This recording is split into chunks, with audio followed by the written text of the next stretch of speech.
हाँ भाई, एक बार फिर से सभी लोगों को नमस्कार और एग्जामपुर में आप सभी का स्वागत है। जो हमारी मैराथन चल रही थी इकोनॉमिक्स की, उसमें आप सभी लोगों का स्वागत है भाई। क्या हाल चाल है भाई? गुड मॉर्निंग भी बोल रहे हैं कुछ लोग। हाँ जी, गुड मॉर्निंग। आप लोगों की गुड मॉर्निंग है, वेरी गुड। दर्शन दे दिया है भैया, आ चुके हैं। चालू करते हैं अपनी इकोनॉमिक्स की मैराथन। आज अपनी लास्ट क्लास होगी। आज इकोनॉमिक्स को तोड़ फोड़ देंगे, अपन पूरा कर देंगे। चलिए भैया, हम पढ़ रहे थे बजट। एक मिनट, आज पढ़ रहे थे बजट।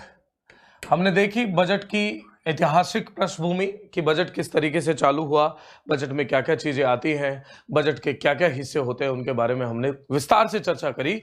और उसके बाद हम पढ़ रहे थे टैक्स, कर। हाँ भाई, सभी लोगों को नमस्कार। एक बार फिर से आप सभी का स्वागत है एग्जामपुर में। गंगा, मिस्टर धोनी, जो आरिफ और सीवी, अमित, चंद्र, क्यूट। अब मैं पढ़ नहीं पा रहा हूँ, कोई बात नहीं। हाँ जी, सभी लोगों को नमस्कार, सभी को हाथ जोड़ के नमस्कार भाई। आ चुके हो? चलो चलो, जाग जाओ, जाग जाओ, सारे जाग जाओ। इधर उधर फैला दो भाई को। और आज लास्ट क्लास है, आज इकोनॉमिक्स आपकी पूरी कर देंगे। और उसके बाद जब समय मिलेगा तो आपको इकोनॉमिक्स के क्वेश्चंस भी करवाए जाएंगे, तो इसके लिए चिंता नहीं करनी। सर सभी को नमस्कार। हाँ जी, लेमन लेमन नाम के लेमन नाम वाले आपको भी नमस्कार। चलिए भाई, हम पढ़ रहे थे टैक्स। कल की क्लास में हमने देखा कि टैक्स कितने प्रकार का होता है।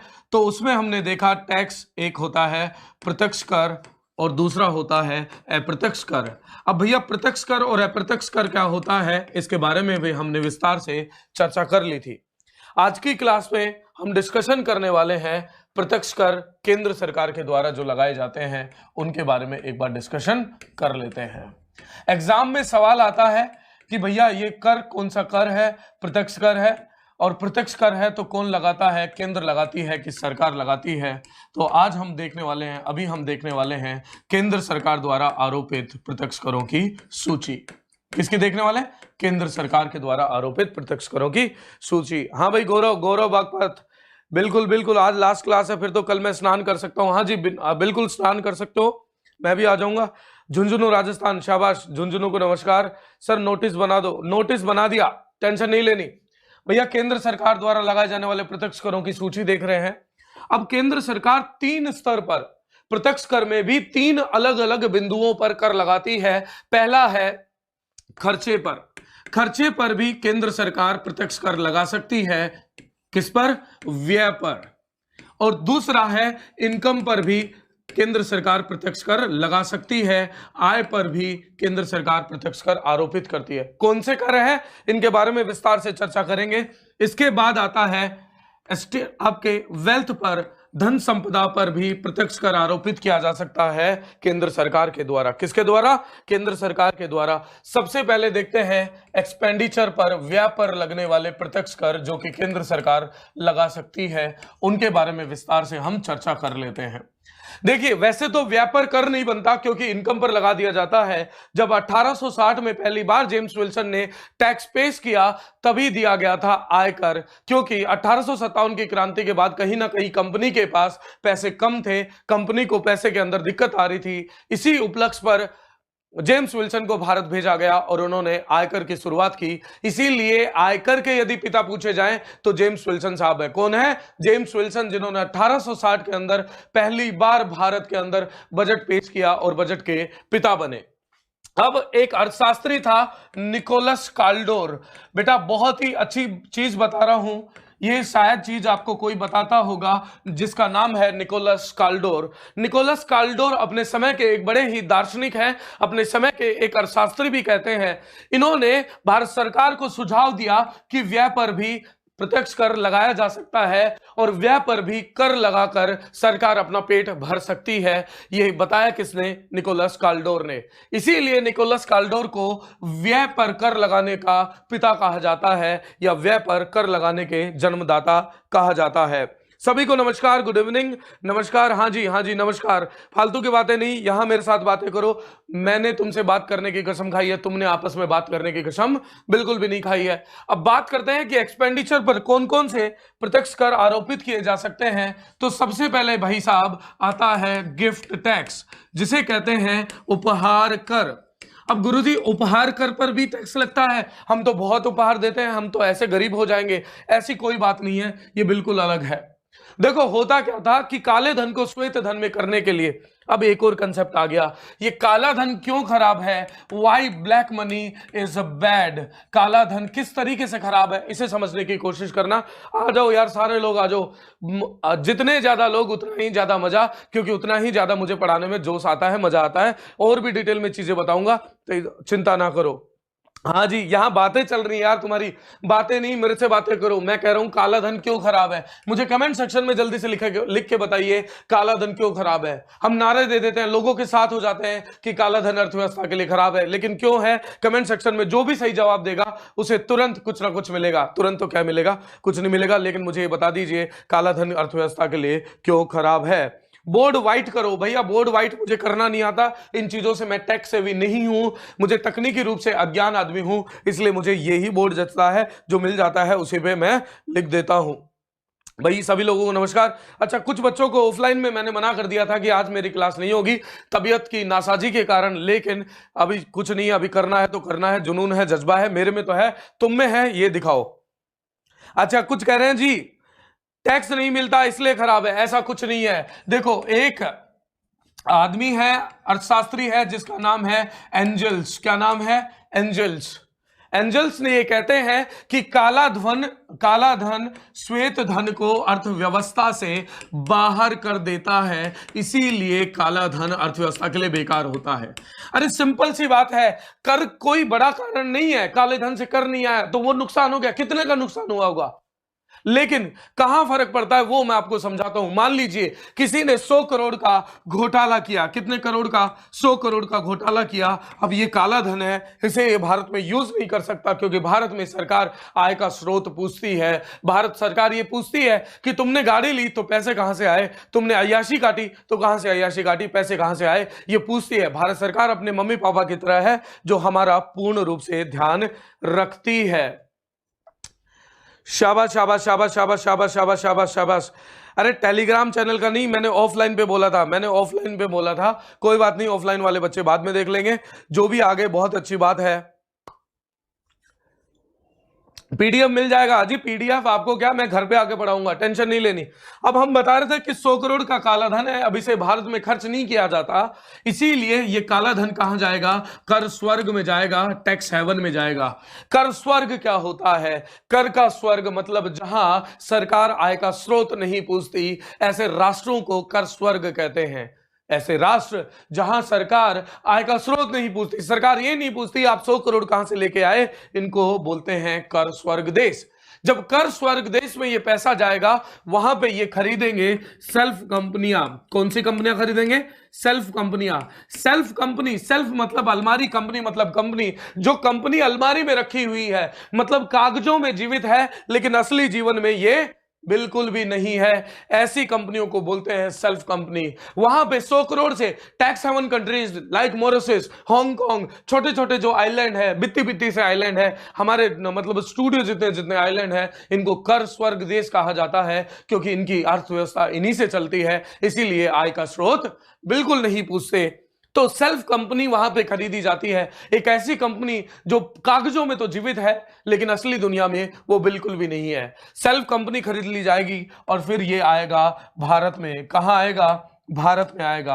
और जब भारत में ये काम करने लगेगी कंपनी, भारत सरकार देखेगी यार पुराने समय से चलती हुई आ रही कंपनी है, एक बहुत समय से चलती हुई कंपनी आ रही है और भारत में पैसा लगा रही है।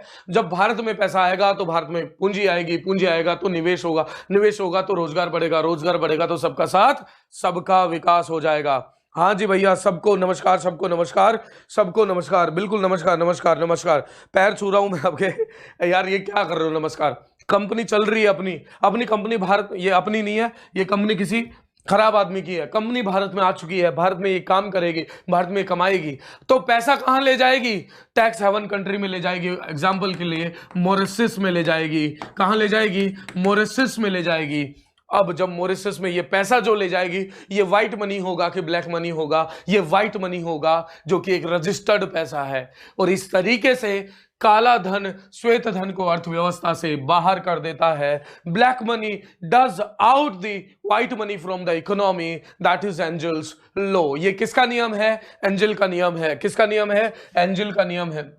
मैं फिर से बता दूं, एंजल का नियम है। एंजल के नाम से कुछ सोचना मत, बेकार बेकार बातें बिल्कुल नहीं सोचनी। एंजल का नियम ये कहता है कि काला धन श्वेत धन को अर्थव्यवस्था से बाहर कर देता है। अपनी चर्चा पर आते हैं। हम बात कर रहे थे उपहार कर की। मान लीजिए किसी के पास ब्लैक मनी है, तो पहले क्या करते थे, ऐसे में वो ब्लैक मनी उस रिश्तेदार को दिया जाता था जिसके पास कृषि अधिक होती थी, जिसके पास खेती होती थी। अब वो खेती कर कर मान लीजिए नाना जी को दे दिया ये काला धन, और नाना जी के पास खेती है, नाना जी उससे एक स्कॉर्पियो निकाल के देते हैं और स्कॉर्पियो निकाल लाते हैं। सरकार पूछती है स्कॉर्पियो कहां से निकाली, कि जी हमारी खेती के अंदर प्रॉफिट हुआ था। अब सरकार, क्योंकि आपको पता ही है एग्रीकल्चर पर, कृषि उत्पादन पर कोई टैक्स नहीं होता, हालांकि कृषि कर होता है, वो मैं बताऊंगा वो किस तरीके से अलग है, वो भी मैं आपको बताने वाला हूं, पहले ये समझिए। तो मैंने नाना जी को पैसे दिए, नाना जी स्कॉर्पियो लेके आ गए, और फिर उन्होंने एक स्टाम्प पेपर पे लिखा, मैं पूरे होशो हवास में बिना किसी नशे पते के ये कार मैं देशराज यादव को उपहार के रूप में दे रहा हूं। ऐसे में वो कार किसकी हो गई, मेरी हो गई। तो जो काला धन मेरे पास था वो कैसा हो गया, श्वेत धन हो गया। अब ये बात सरकार को पता चल गई थी, इसीलिए उपहार कर लगाया गया कि जो भी उपहार खरीदा जाएगा, कितने हजार से ज्यादा का, 10,000 से ज्यादा का उपहार खरीदा जाएगा, उस पर कर लगाया जाएगा, जिसको कहा जाएगा उपहार कर। तो उपहार जब आप किसी को देते हो तो आपके लिए खर्च है, बोलो हाँ या ना। अब देखो दो चीजें याद रखना इसके अंदर। उपहार कर कौन देगा, अरे मैं उपहार दे रहा हूं। मान लीजिए जिस आज आपकी आखिरी क्लास है, आज मेरे को आप उपहार दे रहे हो, मान लो मैं मजाक कर रहा हूं, कोई बात नहीं, दिल पे टेंशन नहीं लेनी, बोझ नहीं लेना दिमाग पर। मान लीजिए आप लोग मुझे उपहार दे रहे हो, मेरी गलती है, आपने दिया ना, खर्च किसने किया, आपने किया, ये आप पर लागू होगा, इसे कहते हैं उपहार कर। लेकिन वर्तमान में यह लागू नहीं है, लेकिन लागू है हमारे लिए दिल्ली पुलिस की सवालों की झड़ी, जहां यह पूछा जा सकता है कि उपहार कर कौन लगाता है। तो उपहार कर लगाता है केंद्र, लगाता है। कौन लगाता है, केंद्र लगाता है। और यह कर कौन सा है, यह कर एक प्रत्यक्ष कर है। बोलो भाई, बिल्कुल क्लियर है प्रत्यक्ष कर के अंदर उपहार कर, उपहार कर क्लियर है, यस और नो, यस और नो, यस और नो। जल्दी से मुझे कमेंट सेक्शन के अंदर एक बार हाथ दिखनी चाहिए, yes yes yes yes yes. हाँ भाई गला खराब हो रहा है, लेकिन कोई नहीं, मैं क्लास ले लूंगा। इकोनॉमिक्स आज पूरा हो जाएगा, बिल्कुल पूरा हो जाएगा, क्यों नहीं होगा।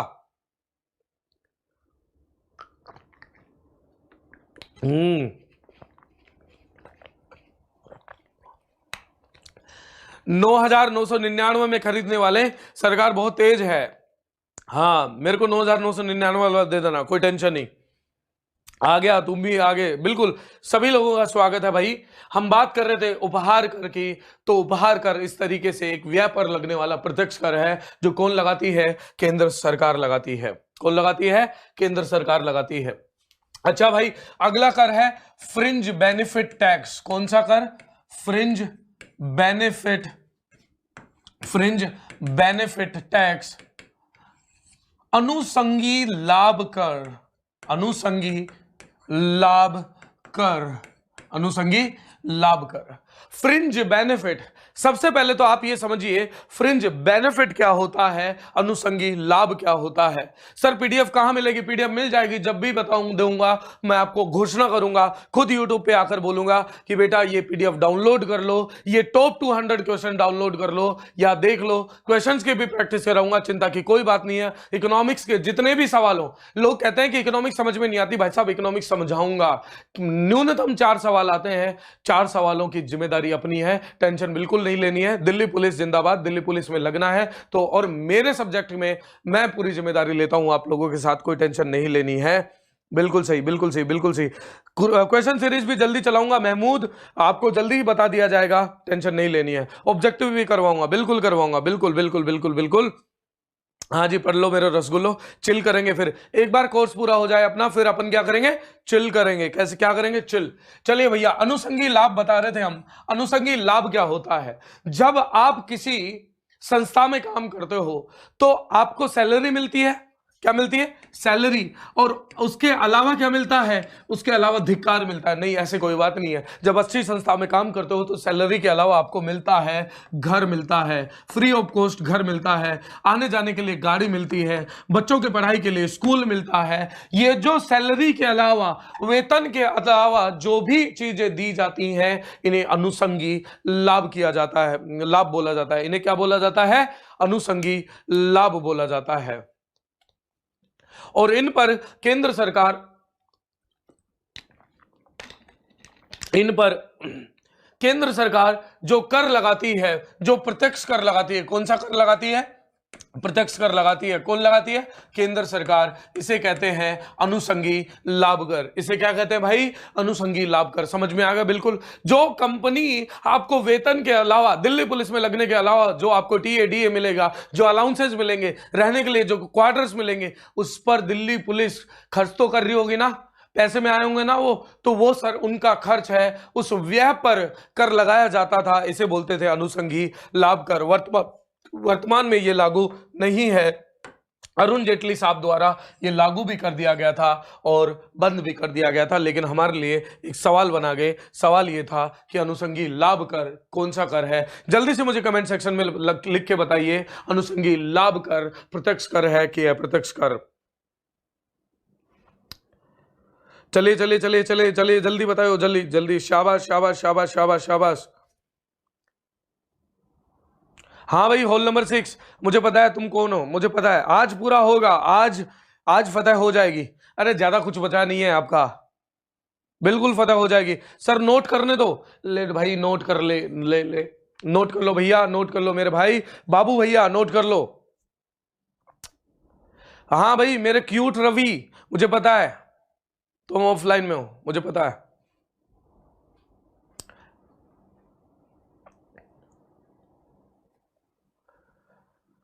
शाबाश शाबाश शाबाश शाबाश। इसमें से कोई गंदा बच्चा निकला, वो कह रहा है कि जी अप्रत्यक्ष कर है। अरे मेरे भाई, अप्रत्यक्ष कर तो बताया भी नहीं, क्या कर रहे हो तुम लोग?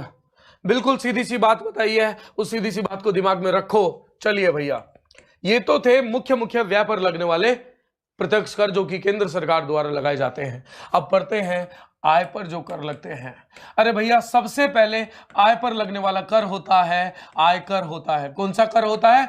आयकर। आयकर क्या होता है? आयकर सभी लोगों की, जितने भी नागरिक हैं भारत के, उनकी आय पर केंद्र सरकार द्वारा जो कर लगाया जाता है उसे कहा जाता है आयकर। उसे क्या कहा जाता है? आयकर कहा जाता है। Income tax. What is income tax? Income tax is imposed on income of a person. जो व्यक्ति काम कर कर जो कमाते हैं, मेहनत कर कर जो कमाते हैं, उनकी आय पर जो कर लगता है उसे आयकर कहते हैं। सर आपका नाम, मेरा नाम बहुत ही अच्छा नाम है, प्यारा सा नाम है, टेंशन नहीं लेनी लीजिएगा, टाइटल में लिखा हुआ है। मैं मेरे खुद मुंह से नाम नहीं लेता, मैं अपने आप को ओजी और एजी कहता हूं। मैं बता रहा था आपको आयकर एक प्रत्यक्ष कर है। आयकर की सीमा भी आपको पता होगी कि 5 लाख से नीचे कोई आयकर नहीं है। ये 5 लाख याद नहीं करना, मैं बता रहा हूं क्योंकि मुझे आता है। अगला कर होता है निगम कर। अगला कर कौन सा आता है? निगम कर, corporate tax. What is this? Corporate tax. जैसे हर व्यक्ति की आय पर जो कर लगता है उसे आयकर कहते हैं, वैसे ही हर कंपनी की आय पर, हर कंपनी के विशुद्ध लाभ पर, कौन से लाभ पर? विशुद्ध लाभ पर जो कर लगता है उसे निगम कर कहते हैं। प्यारे बच्चे, उसे क्या कहते हैं? निगम कर कहते हैं। मेरे भाई, मेरे दोस्त, उसे कहते हैं निगम कर। याद रखिएगा, निगम कर भारत सरकार की आय का, निगम कर, corporate tax is the largest source of revenue for government of India. जो भारत सरकार की आय है, इनफैक्ट जीएसटी के बराबर आता है कॉर्पोरेट टैक्स। ऐसा क्यों? आयकर क्यों ज्यादा नहीं है? देखो, दिमाग लगाओ, आयकर क्यों ज्यादा नहीं? लॉजिकल थिंकिंग होती है इकोनॉमिक्स में। Economics is sometime science, sometime art, sometime it is nothing but master जो पढ़ाए वही इकोनॉमिक्स हो जाता है। तो मैं ये कह रहा हूं कि भैया, जैसे कि किसी व्यक्ति की आय पर आयकर लगता है, वैसे ही कंपनियों पर, कंपनियों की आय पर, कंपनियों के विशुद्ध लाभ पर जो कर लगता है उसे कहते हैं निगम कर। क्यों लगाया जाता है कंपनियों पर? कंपनियों पर इसलिए लगाया जाता है कि कंपनी अधिनियम 1956 के अंतर्गत, कंपनीज एक्ट 1956 के अंतर्गत यह कहा गया है, कंपनी अपना कानूनन एक अस्तित्व रखती है। Each and every company has its legal existence. आवाज बीच बीच में गायब हो रही है, उसके लिए मैं माफी चाहता हूं। थोड़ा सा गला खराब है, नासाजी है, तबीयत थोड़ी खराब है, यहां पसीने आते हैं, कोई बात नहीं।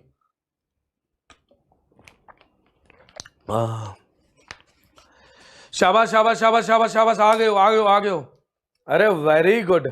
आयुष, रवि, रिचा, मनीष, रवि पूनिया, हाँ मेल करूंगा भैया, तुम्हारे घर पे आके पढ़ाऊंगा मेरे भाई। रवि बता दूंगा यार, क्यों टेंशन ले रहे हो पीडीएफ की? कम नहीं पढ़ा रहा, बहुत पढ़ा रहा हूं, यहां बहुत सारी चीजें एक्सटेंड करके आपको बता रहा हूं।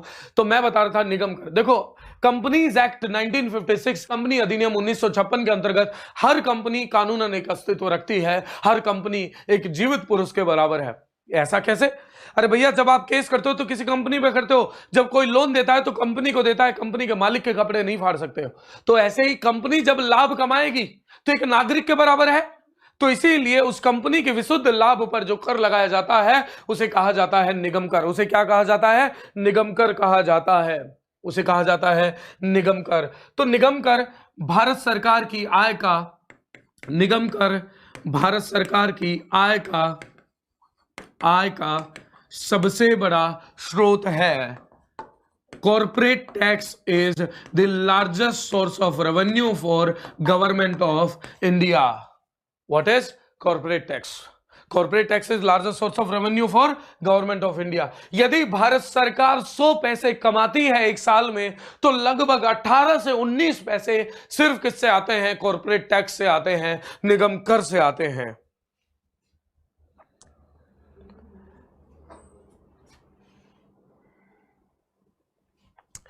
हाँ जी, कोई डाउट हो तो जल्दी से लिख दीजिएगा।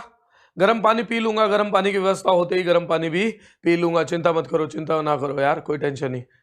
बिल्कुल बिल्कुल, आवाज चली भी जाएगी तो बोलता रहूंगा, टेंशन नहीं लेनी। आगे आगे चलिए जी। पहले हमने देखा इनकम टैक्स, पहले कौन सा देखा? इनकम टैक्स, आयकर देखा, फिर हमने देखा निगम कर, फिर हमने कौन सा देखा? निगम कर। अब तीसरा आता है कैपिटल गेन टैक्स। तीसरा कौन सा आता है? कैपिटल गेन टैक्स, पूंजी लाभ कर। अगला कौन सा है? पूंजी लाभ कर। पूंजी क्या होती है बताइए, जल्दी से कमेंट सेक्शन में लिख के बताइए पूंजी क्या होती है। ये आपके पास धन है, संपदा है, आपके पास घर है, गाड़ी है, दौलत है, सब कुछ है, लेकिन किसी चीज की कमी है। वो चीज क्या है? कोई बात नहीं, उसको छोड़ो। अब इस धन संपदा में जो आपकी कुल धन संपदा है, जो आपके पास कुल धन है, उसका वो हिस्सा जो कोई उत्पादन कार्य में संलग्न हो, the part of the wealth which is included in any production activity. धन संपदा का वह हिस्सा जो किसी उत्पादन कार्य में संलग्न हो, उसे कहा जाता है पूंजी। उसे क्या कहा जाता है? पूंजी। उदाहरण के लिए मान लीजिए मैंने एक प्लॉट खरीदा, प्लॉट की कीमत थी 5 लाख रुपए। कितने लाख रुपए? 5 लाख रुपए।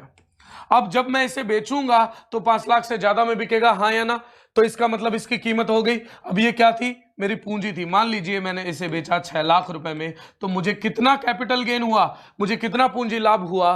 मुझे हुआ 1 लाख रुपए का पूंजी लाभ। इस पर केंद्र सरकार जो प्रत्यक्ष कर लगाती है उसे कहते हैं पूंजी लाभ कर। उसे क्या कहते हैं? पूंजी लाभ कर। हाँ भाई, सभी लोगों को नमस्कार। क्या बात है, क्या बात है, क्या बात है, क्या बात है। Very good very good. हाँ भाई, कमेंट सेक्शन में लगे रहो। मैंने तुम्हें पूछा ही नहीं, तुम हंसे रहे हो। चलो भैया, ये होता है कैपिटल गेन टैक्स। ये क्या होता है? Capital gain tax. जब आप अपनी पूंजी को बेचते हो, जो आपकी धन संपदा का वह हिस्सा जो आपको कमा के देता है, उसे पूंजी कहते हैं। और उसको बेचने पर यदि लाभ होता है तो उसे पूंजी लाभ कर कहते हैं। बहुत महत्वपूर्ण हो जाता है इस बार, क्योंकि वोडाफोन का जो केस चल रहा था वो इस बार सेटलमेंट हुआ उसका कोर्ट के अंदर, तो पूंजी लाभ कर ही उसमें सबसे बड़ा इश्यू था। इससे ज्यादा जानकारी दूंगा नहीं, क्योंकि चार्टेड अकाउंटेंसी की आपकी क्लास नहीं। अगला होता है सिक्योरिटी ट्रांजैक्शन टैक्स। अगला कौन सा टैक्स है? Security transaction tax. प्रतिभूति लेन देन कर। प्रतिभूति लेन देन कर। प्रतिभूति लेन देन कर क्या होता है? इसको भी समझ लेते हैं। सबसे पहले तो हम समझते हैं प्रतिभूति क्या होती है। What do you mean by security? Security का मतलब क्या होता है भैया? सिक्योरिटी और प्रतिभूति ऐसे वित्त कागज होते हैं, ऐसे फाइनेंशियल स्टेटमेंट या फाइनेंशियल पेपर्स होते हैं जिनके द्वारा लोग बाजार से धन उठाते हैं या ऋण उठाते हैं, इसको बोलते हैं सिक्योरिटी। मान लीजिए मैंने किसी कंपनी का शेयर खरीदा तो वो भी क्या कहलाएगा? सिक्योरिटी कहलाएगा। तो मेरे पास ये शेयर है, मान लीजिए मेरा नाम है, मान लीजिए क्या मेरा यही नाम है, देशराज मेरा नाम है, मैंने ये शेयर बेच दिया, मैंने ये शेयर बेच दिया आरिफ को। किसको बेच दिया? आरिफ को बेच दिया। आज भाई आरिफ नाराज नहीं होना, तेरा नाम बार बार ले रहा हूं। मैंने ये शेयर आरिफ को बेच दिया और मान लीजिए ये शेयर बेचा मैंने 100 रुपए पर। तो यहां प्रतिभूति का जो लेन देन हुआ, यहां जो प्रतिभूति का लेन देन हुआ उस पर केंद्र सरकार, कौन सी सरकार? केंद्र सरकार पर जो प्रत्यक्ष कर लगाती है उसे कहते हैं प्रतिभूति लेन देन कर। उसे क्या कहते हैं? प्रतिभूति लेन देन कर। सर आपको हमें सारी जानकारी, अरे सारी जानकारी देख रहा हूं हनु, टेंशन नहीं लेनी, सारी जानकारी दे रहा हूं। अरे जो काम का है वही तो बताऊं या फालतू की चीजें भी बता दूं?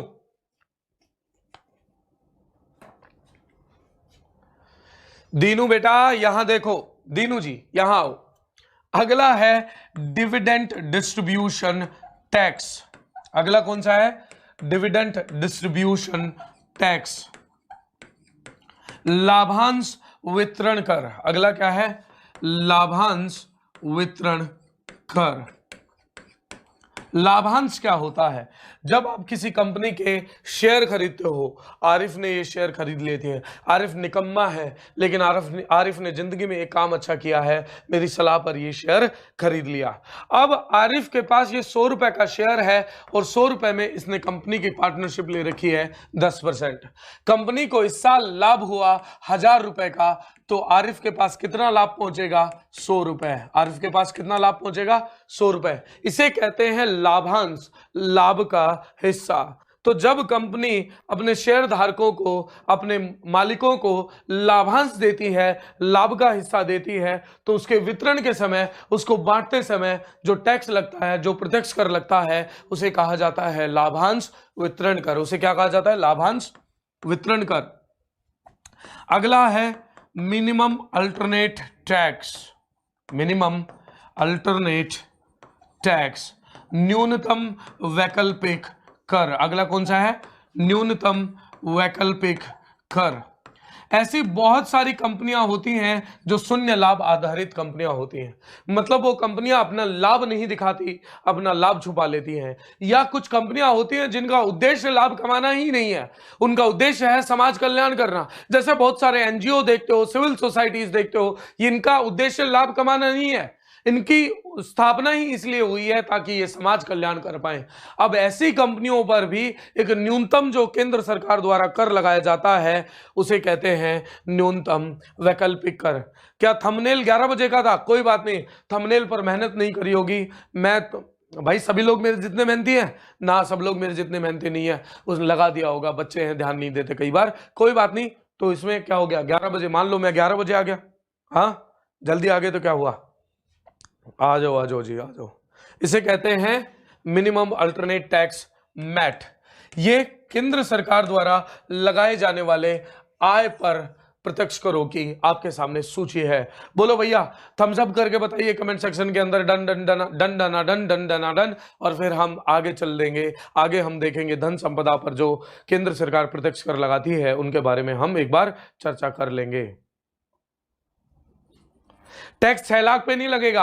अरे कैपिटल गेन बोला है, पूंजी लाभ बोला है, जो पूंजी लाभ होगा ना उस पे कर लगेगा। लाभ तो 1 लाख रुपए का ही हुआ, 5 का तो मैंने खरीदा था ना, 5 तो मेरी जेब से गए थे, तो 6 में मैंने बेचा तो 5 तो मेरी जेब से ही निकल गए थे। लाभ कितने का हुआ? 1 लाख का हुआ, तो 1 लाख पर जो कर लगेगा वो कहलाएगा पूंजी लाभ कर, वरना तो बर्बाद हो जाओगे ऐसे। हाँ जी, जो भी मेरे को ढूंढ रहे थे उनको हो गई होगी तलाश उनकी पूरी। धन्यवाद भैया इतना प्यार देने के लिए कि मैं आपको ढूंढ रहा था। चलिए जी, अब अगला है, केंद्र सरकार वेल्थ पर भी प्रत्यक्ष कर लगाती है, धन संपदा पर भी लगाती है। हालांकि ये कर बहुत सालों पहले बंद कर दिया गया था जसवंत सिंह जी द्वारा, जब जसवंत सिंह सरकार में थे, जब जसवंत सिंह वित्त मंत्री हुआ करते थे, जब वो आई थिंक अटल बिहारी वाजपेयी के समय वित्त मंत्री थे, तब ये खत्म कर दिया गया था। इस टैक्स को बोलते हैं एस्टेट ड्यूटी। इस टैक्स को क्या बोलते हैं? एस्टेट ड्यूटी, संपदा शुल्क कहते हैं, इसे कहते हैं संपदा शुल्क। संपदा क्या होती है? एस्टेट क्या होता है? एस्टेट होता है आपके पूर्वजों के द्वारा, आपके घर वालों के द्वारा, आपके परिवार के द्वारा, आपके मम्मी पापा, दादा दादी, नाना नानी के द्वारा जो आपको संपत्ति दी जाती है, उसे एस्टेट कहते हैं, उसे संपदा कहते हैं। तो केंद्र सरकार जो है उस पर भी कर लगाती है। ये कर पहले बंद हो गया था, लेकिन पिछले साल निर्मला सीतारमन ने ये घोषणा करी कि जो धन संपदा, जो संपत्ति पूर्वजों के द्वारा दी जाएगी, मतलब जो आपके पेरेंट्स या एंसेस्टर्स के द्वारा जो संपत्ति दी गई, उसे कहते हैं एस्टेट, और उस पर कर लगेगा, उसको कहा जाएगा एस्टेट ड्यूटी, संपदा शुल्क। इस पर काफी सारी बहस हुई, काफी सारी लड़ाइयां हुई, और लड़ाई के बाद निष्कर्ष ये लगा कि सरकार सुन नहीं रही है, तो इस कारण से बहुत चर्चा में रहा संपदा शुल्क। इसमें समस्या किस बात की थी उसको भी बता के निकलता हूं। समस्या इस बात की थी कि भैया धन संपदा है, मान लीजिए आपके पेरेंट्स ने आपको प्रॉपर्टी दी, तो टैक्स कहां से चुकाओगे? वो प्रॉपर्टी बेच के चुकानी पड़ेगी। यही सबसे बड़ी इसकी कमी थी, इसीलिए एस्टेट ड्यूटी पर इतना बवाल कटा, लेकिन ये फिर भी लागू है। तो ये सारे के सारे आपके थे डायरेक्ट टैक्स जो कि केंद्र सरकार लगा रही थी। जो कौन लगा रही थी? केंद्र सरकार लगा रही थी। ये सारे के सारे थे डायरेक्ट टैक्स जो कि केंद्र सरकार लगा रही थी। सबसे पहले देखा आयकर, देखा निगम कर, देखा फिर देखा कैपिटल गेन टैक्स, पूंजी लाभ कर, security transaction tax, dividend distribution tax, minimum alternate tax. चलिए भैया अब बात कर लेते हैं राज्य सरकार कौन कौन से प्रत्यक्ष कर लगाती है, उनको भी एक बार सरसरी निगाहों से, एक बार मोटी मोटी निगाहों से देख लेते हैं। डायरेक्ट टैक्स जो लगाती है राज्य सरकार, कौन लगाती है? राज्य सरकार लगाती है, स्टेट गवर्नमेंट लगाती है। Direct taxes imposed by the state government. सबसे पहले राज्य सरकारों द्वारा लगाए जाने वाले प्रत्यक्ष करों की सूची में नाम आता है एग्रीकल्चर टैक्स का।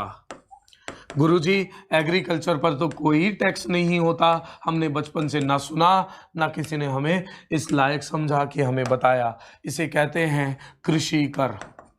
बेटा जो आप सोच रहे हो, भैया जो आप सोच रहे हो वो कर नहीं है, ये कृषि उत्पादन पर नहीं लगा जा रहा। देखो जो जमीन होती है, जो भूमि होती है, लैंड जो होती है, ये आती है स्टेट के अंडर में। किसके अंडर में आती है? स्टेट के अंडर में आती है, राज्य के अंतर्गत आती है। यदि आप अनुसूची 7 देखोगे संविधान की, तो उसमें लिखा हुआ है कि जमीन किसका हिस्सा है? जमीन राज्य सरकार की सूची में आती है, जमीन राज्य सरकार की होती है। अब जमीन का मालिक है राज्य सरकार, और ये जमीन आपको राज्य सरकार ने दी है, खेती के लिए दी है, कृषि के लिए दी है। तो एक तरीके से ये लगान होता है उस भूमि पर। क्या होता है? लगान होता है, और ये बहुत ही न्यूनतम होता है। It is very minimum in nature and it is imposed on use of land, not on production. ये उत्पादन पर नहीं लग रहा, चूंकि भूमि का उपयोग आप कृषि में कर रहे हो तो उस पर लग रहा है। ये एक न्यूनतम लगता है, 10-20 रुपए की पर्ची कटती है, उसे कहते हैं एग्रीकल्चर टैक्स। उसे क्या कहते हैं मेरे भाई? एग्रीकल्चर टैक्स कहते हैं। चलिए भैया आगे आ जाइए, आगे की सूची देखते हैं। ये था कृषि कर। इसके बाद आगे आता है, इसके बाद आगे आता है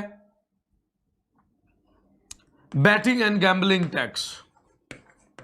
बैटिंग एंड गैम्बलिंग टैक्स, जुए एवं सट्टेबाजी पर जो कर लगता है वो भी कौन लगाता है? राज्य सरकार लगाती है। अब आप कहोगे सर जुआ और सट्टेबाजी तो लीगल नहीं है, लेकिन नहीं नहीं नहीं, ऐसी कोई बात नहीं है। कुछ राज्यों में लीगल है, लॉटरी निकलती है, हरियाणा में निकलती है, नागालैंड में निकलती है, गोवा में निकलती है, वहां जुआ और सट्टेबाजी कुछ स्तर तक, कुछ कुछ राज्यों में जुआ लीगल है, कुछ में सट्टेबाजी भी लीगल है। तो जिन राज्यों के अंदर ये लीगल है, वहां केंद्र राज्य सरकार जो प्रत्यक्ष कर लगाती है उसे बैटिंग एंड गैम्बलिंग टैक्स कहते हैं। अगला है ऑक्ट्रॉय। अगला कौन सा है? ऑक्ट्रॉय, जिसे कहते हैं चुंगी कर। ऑक्ट्रॉय को क्या कहते हैं? चुंगी कर। चुंगी समझते हो? देसी टोल नाका समझते हो? Toll tax. ऐसे ही किसी क्षेत्र विशेष में प्रवेश करने पर वहां एक बुजुर्ग सा आदमी बैठा रहता है, मुंह में रजनीगंधा रखा रहता है, हाथ में बीड़ी रखता है और गंदा सा डंडा पकड़े हुए बैठा रहता है और उस डंडे को उठाता है, आपसे 10 रुपए लेता है, फिर अंदर जाने देता है। उस क्षेत्र विशेष पर जो ये टोल लगाया गया है एक तरीके का, इसे ही कहा जाता है चुंगी कर। इसे क्या कहा जाता है? चुंगी कर। वर्तमान में चुंगी कर, वर्तमान में यदि मैं बात करूं तो चुंगी कर केवल महाराष्ट्र को छोड़कर समस्त राष्ट्रों में ये खत्म कर दिया गया है। It has been abolished all over India except Maharashtra. Maharashtra के अलावा ये समस्त राज्यों के अंदर समाप्त कर दिया गया है। महाराष्ट्र को छोड़ दो, इसके अलावा ये सभी राज्यों के अंदर समाप्त कर दिया गया है। क्या है? ऑक्ट्रॉय। ऑक्ट्रॉय कौन लगाता है? राज्य सरकार लगाती है। किस पर लगाती है? एक क्षेत्र विशेष में प्रवेश करने पर राज्य सरकार जो कर लगाती है उसे कहते हैं चुंगी कर। उसे क्या कहते हैं? चुंगी कर कहते हैं। मेरे भाई क्लियर है? बोलो हाँ या ना, बोलो हाँ या ना। अगला है प्रोफेशनल टैक्स। अगला क्या है? Professional tax. Professions like doctors, lawyers, engineers, ये जो कमाई करते हैं इस पर इनकम टैक्स तो देना ही पड़ता है, लेकिन इसके अलावा राज्य सरकार भी इस पर कर लगाती है।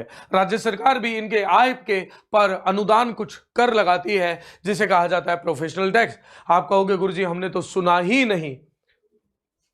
आपने कहा आपने तो सुना ही नहीं कि देखो उत्तरी भारत के जो राज्य हैं इन पर ये नहीं लगाया जाता, क्योंकि हमारे यहाँ डॉक्टर्स, लॉयर्स, टीचर्स ये अब होने लगे हैं। पहले हमारे बच्चों के ही नाम निकाल लेते थे। डॉक्टर साहब स्कूल जाए, हाँ डॉक्टर साहब आ गए हैं, तो इस तरीके से हमारे यहाँ थे नहीं, तो इसलिए राज्य सरकारों ने लगाया नहीं। ये है राज्य सरकारों के प्रत्यक्ष करों की सूची। बोलो भाई क्लियर है? बोलो डन डनाडन, डन डनाडन। कमेंट सेक्शन के अंदर बाढ़ आ जानी चाहिए डन डनाडन, डन डनाडन के। बोलो हाँ या ना, बोलो हाँ या ना। जी जी जी। दीपक शाबाश शाबाश शाबाश। आंचल, सार्थक, very good very good very good very good very good. Aditya, Ajju, Rinku, शाबाश शाबाश शाबाश शाबाश, वेरी गुड यार, बहुत सही यार। चलिए भैया, ये थी प्रत्यक्ष करों की सूची। ये किसकी सूची थी? प्रत्यक्ष करों की सूची। अब आ जाते हैं अप्रत्यक्ष कर। वर्तमान में तो अप्रत्यक्ष कर एक ही हो गए, कोई कर अलग नहीं है। जीएसटी आ चुका है, लेकिन जीएसटी कैसे आया उसको भी हम समझेंगे। जीएसटी क्यों आया, क्यों जीएसटी की जरूरत पड़ी, उसको भी हम एक बार जरूर देखेंगे, क्योंकि देखना तो हमारा धर्म है कि भैया समझना धर्म है। यहाँ पे हम मजे नहीं करने आए, यहाँ पे मैं आपको कोई प्रवचन नहीं सुनाने आया। संध्या के समय प्रवचन चल रहा है, बाबा का संध्या में प्रवचन चल रहा है, आ जाओ। नहीं साहब, ऐसी कोई बात नहीं है। देखो, पहले केंद्र सरकार के द्वारा लगाए जाने वाले अप्रत्यक्ष करों को देख लेते हैं और उसी का विश्लेषण करते हुए आगे चलेंगे। सभी वस्तुओं के उत्पादन पर जो कर लगाया जाता है इसे उत्पादन शुल्क कहा जाता है, एक्साइज ड्यूटी कहा जाता है, और यह एक अप्रत्यक्ष कर है। यह कौन सा कर है? यह एक अप्रत्यक्ष कर है। कौन लगाती है? केंद्र सरकार। सभी वस्तुओं के उत्पादन पर, केवल दो वस्तुओं को छोड़ दो, दो वस्तुएं जिनसे केंद्र डरता है, लिकर फॉर ह्यूमन कंजम्पशन, मानव उपभोग में काम आने वाली मदिरा। देखो, लिकर फॉर ह्यूमन कंजम्पशन की बात कर रहा हूं, लिकर बाकी इंडस्ट्रियल यूज भी होते हैं, बाकी के यूज भी होते हैं, जुकाम खांसी में भी यूज होती है। अरे नहीं, वो नहीं, जो मानव उपभोग में काम आने वाली मदिरा होती है वो, और नार्कोटिक्स एंड ड्रग्स, जो नार्कोटिक्स होते हैं, ड्रग्स जो होते हैं, इन पर केंद्र सरकार उत्पादन शुल्क नहीं लगाती है। इन पर कौन लगाता है? लिकर फॉर ह्यूमन कंजम्पशन, मानव उपभोग में काम आने वाली मदिरा, नार्कोटिक्स एंड ड्रग्स, इस पर कर कौन लगाता है? इस पर अप्रत्यक्ष कर कौन लगाता है? इस पर लगाती है राज्य सरकारें। इस पर कौन लगाती है? राज्य सरकारें। तो याद रखना, एक छोटा सा पॉइंट है, राज्य सरकार इन पर लगाती है अप्रत्यक्ष कर, और इस अप्रत्यक्ष कर को बोला जाता है उत्पादन शुल्क। इसको क्या बोला जाता है? उत्पादन शुल्क। बाकी इन दोनों दोनों के अलावा जो भी वस्तु का उत्पादन हो रहा था उस पर जो शुल्क लग रहा था उसे कहा जा रहा था उत्पादन शुल्क। उसे क्या कहा जा रहा था? उत्पादन शुल्क कहा जा रहा था। अब आप कहोगे सर लिकर तो ठीक है, मदिरा समझ गए, लिकर फॉर ह्यूमन कंजप्शन, शराब पर राज्य सरकार, इसीलिए अलग अलग राज्य में इसकी अलग अलग रेट होती होंगी क्योंकि ये अलग अलग राज्यों के द्वारा लगाया जा रहा है। यदि एक केंद्र लगाता तो हर जगह एक ही रेट होती, लेकिन यहां देखने को मिलता है कि अलग अलग राज्य में इसकी अलग अलग कीमत होती है। लिकर, हाँ ये जो कह रहे हैं ना जी लिकर अच्छी बात है, लिकर बहुत खतरनाक बात है। शराब देखो, गम का साथी रम, लेकिन शराब पीकर आप क्या करोगे? आपका कहीं बस नहीं चलेगा, आप अपने बीवी बच्चों को मारोगे, नाली में गिर जाओगे, नाली में लेट जाओगे, कुत्ते आएंगे और आपको चाट के चले जाएंगे। This is the worst story of consumption of liquor. तो जो लिकर है और नार्कोटिक्स एंड ड्रग्स है, इन पर राज्य सरकार जो है प्रत्यक्ष कर लगाती है, उसे भी क्या कहते हैं? उत्पादन शुल्क कहते हैं। इसके अलावा सब पर उत्पादन शुल्क कौन लगा रहा है? केंद्र सरकार। जूता, चप्पल, glass, cup, coffee, TV, fridge, जो जितने भी चीजें हैं सब पर कर लगाती है केंद्र सरकार और उसे कहते हैं उत्पादन शुल्क।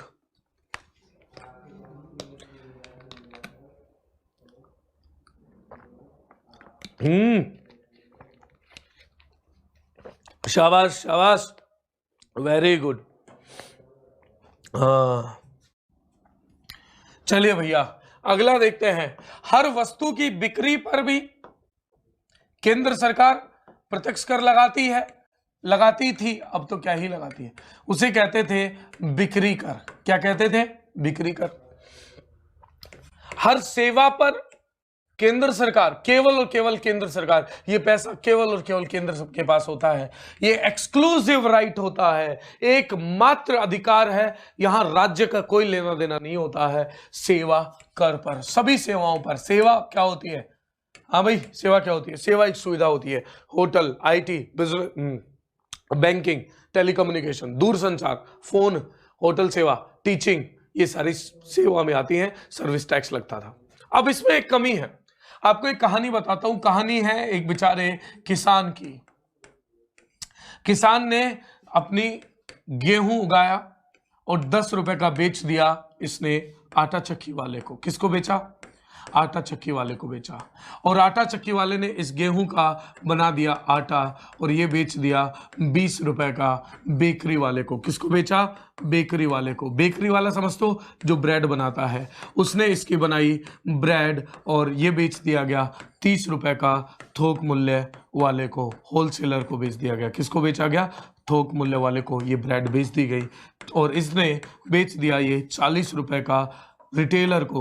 आपके गांव मोहल्ले की जो दुकानें हैं उनको बेच दिया गया और उसने फाइनली 50 रुपए का बेच दिया हम बेचारे कंज्यूमर को। हम बेचारे कंज्यूमर को। अच्छा, दिल्ली पुलिस की तैयारी कर रहा है कंज्यूमर, तो थोड़ी सी कलात्मक चीजें मैं आपको दिखाऊंगा। कंज्यूमर की आंखें कैसी हैं? लाल है। रात भर मास्टर पढ़ाता है, 12-1 बजा देता है, मास्टर बहुत बेकार है। तो चलिए भैया कहानी को आगे बढ़ाते हैं। अब क्या था कि सेल्स टैक्स की यदि मैं बात करूं, लगा लेते हैं पहले वाले सेल्स टैक्स लगा लेते हैं। मान लीजिए सेल्स टैक्स है आपका 10%। कितना परसेंट? 10%। तो 10 का 10% 1 रुपया, 20 का 10% 2 रुपया, 30 का 30% 3 रुपया, 40 का 10% 4 रुपए, 50 का 10% 5 रुपए। कुल टैक्स कितना हो गया? 50। सामान कितने का था? कुल टैक्स कितना हो गया? 15 रुपए का। सामान कितने का था? 50 का। तो 50 + 15 कितना हो गया?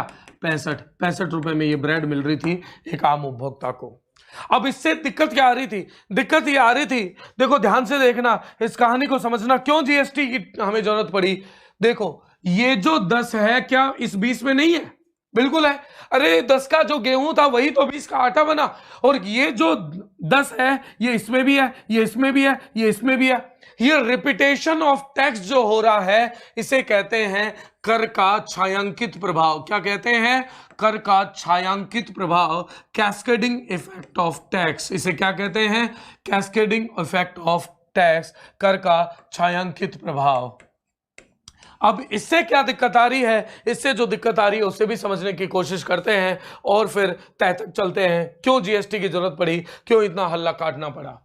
देखो छायांकित प्रभाव से क्या होता है कि कर दर बढ़ जाती है। कर दर आपको देखने को मिली कि 50 की चीज थी, लगाया गया 10% टैक्स था, कितना टैक्स था? 10% था, लेकिन लगा टैक्स कितना? 15 रुपए। तकरीबन 20 से 25 से 30% के करीबन ये टैक्स लग गया। तो छायांकित प्रभाव से क्या होता है कि कर की दर बढ़ जाती है। अब आप कहोगे सर कर की दर बढ़ गई तो बढ़िया बात है, सरकार के पास कर राजस्व भी बढ़ जाएगा, लेकिन ऐसा कुछ नहीं है। यहां एक अर्थशास्त्री आएंगे, अर्थशास्त्री आएंगे, कौन आएगा? अर्थशास्त्री आएगा, जिसका नाम है लाफर। क्या नाम है? लाफर। लाफर साहब ये कहते हैं कि जब कर की दर में बढ़ोतरी होती है, when there is increase in tax rate, कर राजस्व में भी बढ़ोतरी होती है। When there is increase in tax rate, tax revenue also increases. लेकिन यदि कर दर को फिर से बढ़ा दिया गया, when tax rate is further increase, यदि कर दर को फिर से इंक्रीज कर दिया गया तो कर राजस्व कम हो जाता है, क्योंकि एक निश्चित दर के बाद कर राजस्व कम हो जाएगा। ऐसा क्यों? अरे उदाहरण के लिए बता रहा हूं, यदि इनकम टैक्स 99% लगा दिया जाए, क्या इनकम टैक्स चुकाओगे? नहीं चुकाओगे। फिर आप क्या करोगे? कर की चोरी करना सीखोगे, कर चोरी करना चाहोगे, क्योंकि टैक्स रेट ही इतनी हो गई। इससे जो कर राजस्व बढ़ने वाला था उसमें लाभ की जगह क्या हो जाता है? हानि हो जाता है। लाफर साहब को मैंने कहा कि ऐसा है, अर्थशास्त्री तो बनने के लिए आपको वक्र भी बनाना पड़ेगा। बच्चे कहेंगे अर्थशास्त्री ने बात कही और कोई वक्र नहीं बनाया तो कोई मजे वाली बात नहीं है।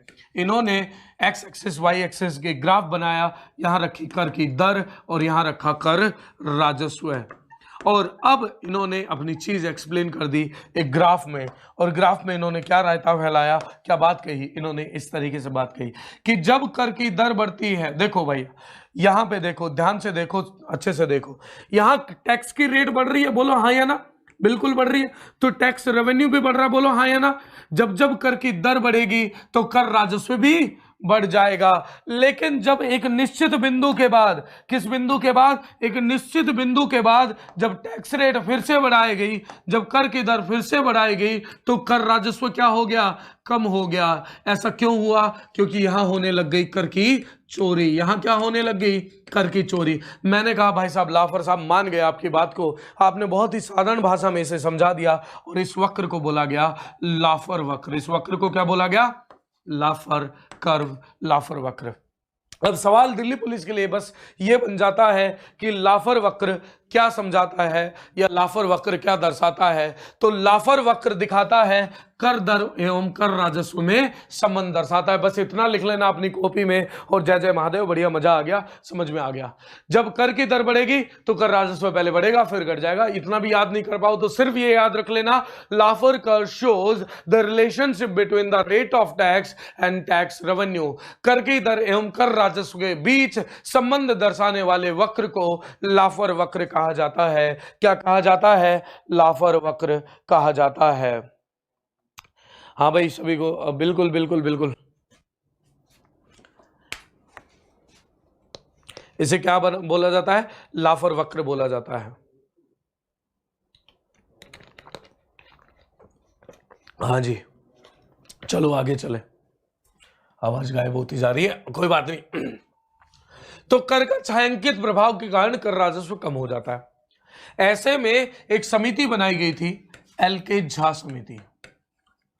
एल के झा साहब ने कहा कि देखो ऐसा है, कर के छायांकित प्रभाव से डरने की कोई बात नहीं है। मैंने फ्रांस के अंदर एक नए तरह का कर देखा है, मैंने फ्रांस में एक नए तरह का कर देखा है। हमने पूछा ये कौन सा कर है, तो उन्होंने बताया वैल्यू एडिशन पे लगाइए। जो मूल्यवर्धन हुआ है, मूल्यवर्धन क्या हो रहा है? हर वस्तु के उत्पादन के हर स्तर पर जो मूल्यवर्धन हुआ, उस मूल्यवर्धन पर कर लगाया जाएगा, उसे कहा जाएगा मूल्यवर्धन कर। अरे भाई, किसान की लागत कितनी है यहां मैंने नहीं लिखी, सरकार भी जीरो ही मानती है, आप भी जीरो ही मान लो। किसान ने गेहूं कितने का बेचा? 10 का, तो कितने की वैल्यू ऐड करी? 10 रुपए की। आटा चक्की वाले ने गेहूं कितने का खरीदा? 10 का। बेचा कितने का? 20 का। कितने की वैल्यू ऐड कर दी? 10 की। बेकरी वाले ने आटा खरीदा 20 का, ब्रेड बना के बेचा कितने का? 30 का, तो कितने की वैल्यू ऐड कर दी? 10 की।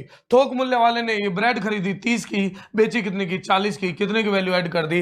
10 की। खुदरा मूल्य वाले ने कितने की खरीदी? 40 की, और आपको चिपकाया कितने का? 50 का, कितने की वैल्यू ऐड कर दी?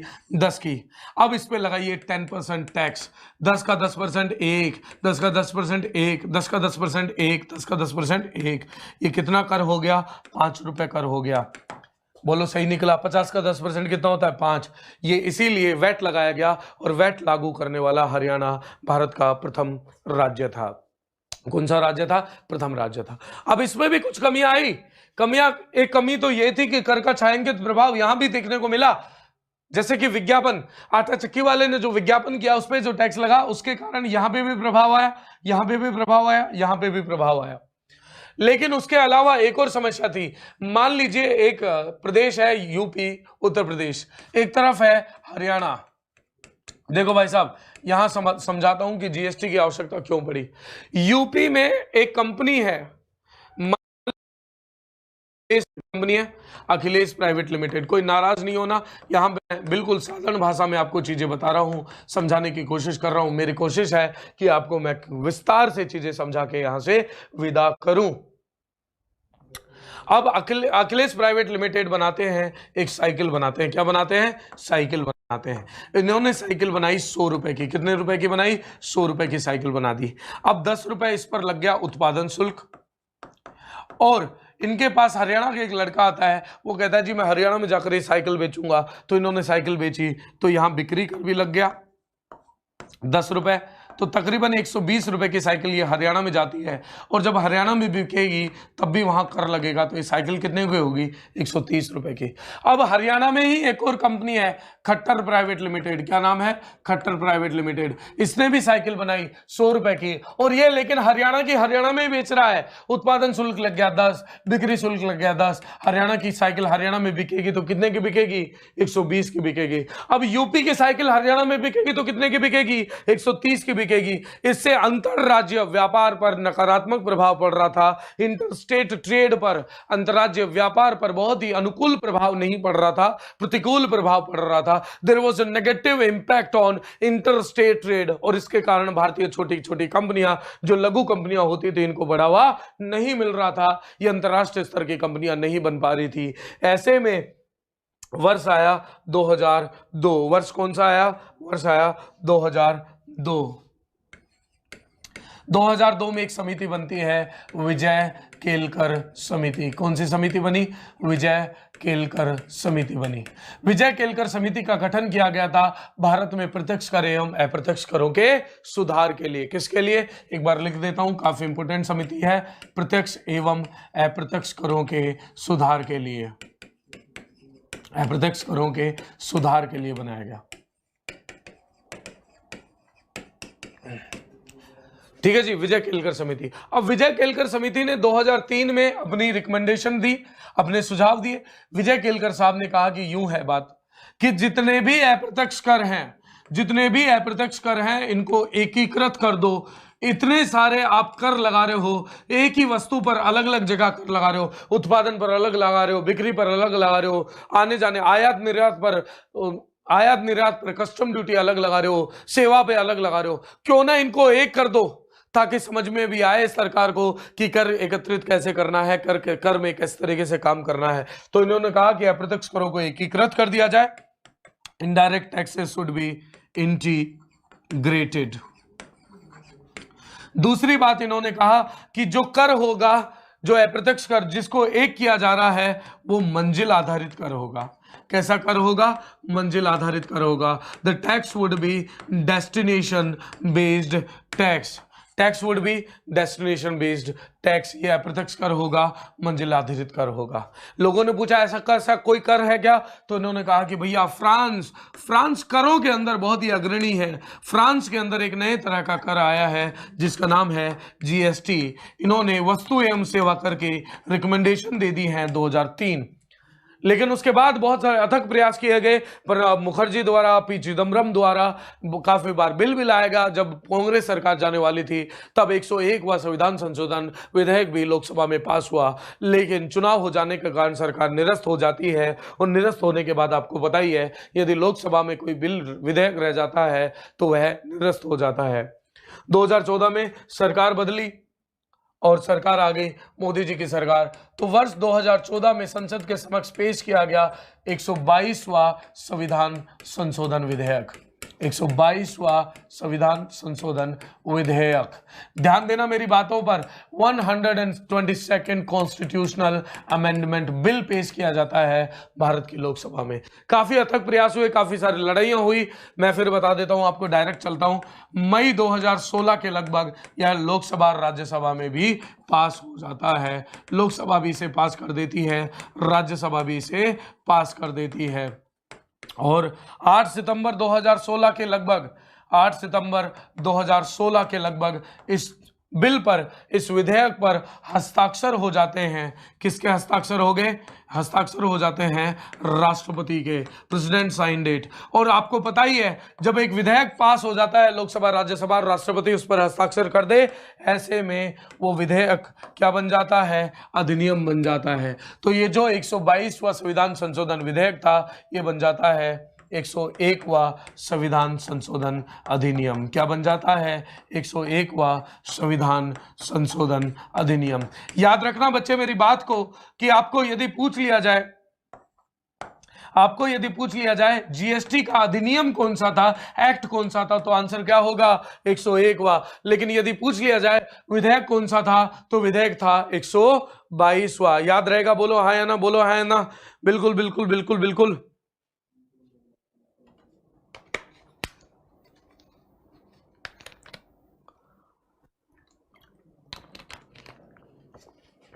हाँ जी,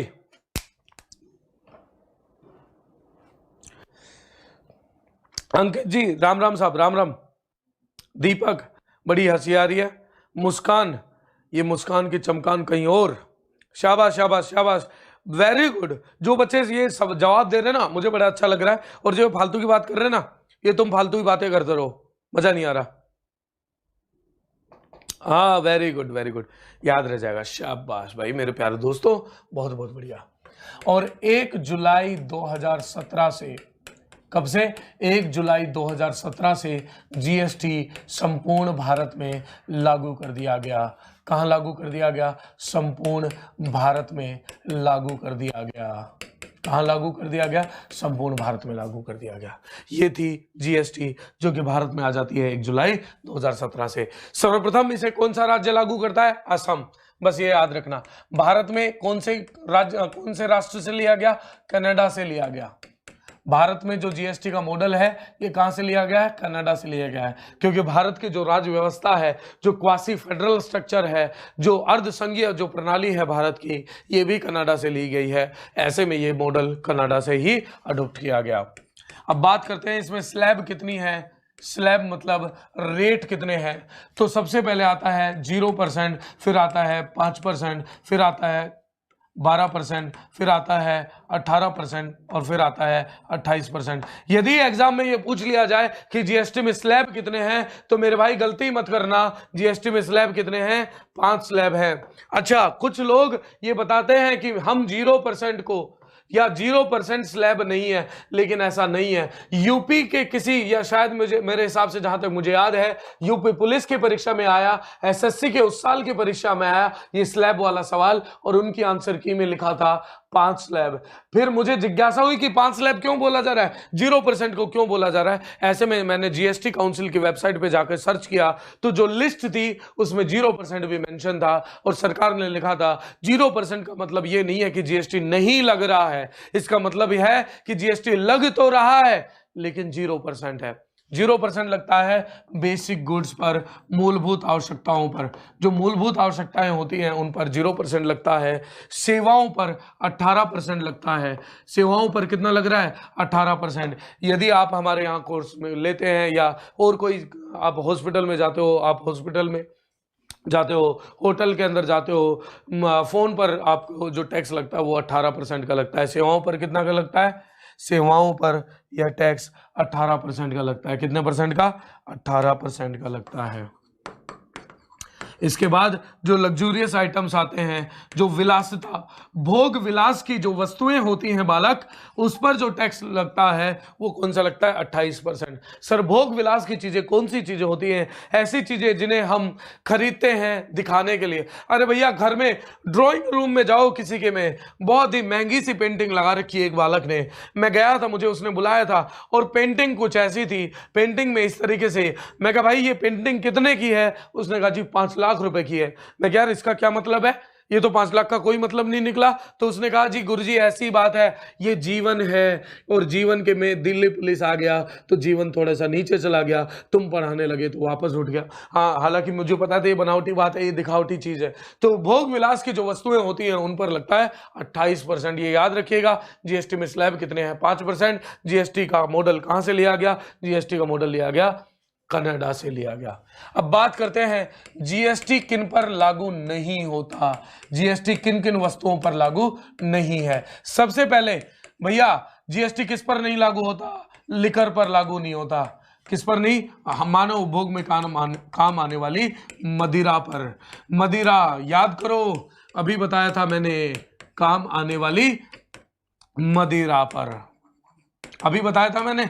मदिरा नुकसानदेयक होती है। सिर्फ पढ़ा रहा हूं क्योंकि पढ़ाना पड़ रहा है, वरना मदिरा मैं बताता भी नहीं। भैया गम का साथी रम, फिर शराब पीकर क्या करोगे? भी बच्चों को मारोगे और तो किसी पे बस नहीं चलेगा, वो तो पीट जाएंगे तुम्हें, फिर क्या नाली में गिर जाओगे और फिर कुत्ते चाट के चले जाएंगे। ये कहानी होती है मदिरा पीने पर।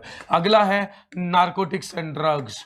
अगला क्या है? Narcotics and drugs. आप कहोगे गुरुजी यदि इस पर जीएसटी नहीं लग रहा तो इस पर क्या लग रहा है? आप सभी को पता है यहां राज्य सरकार क्या लगाती है?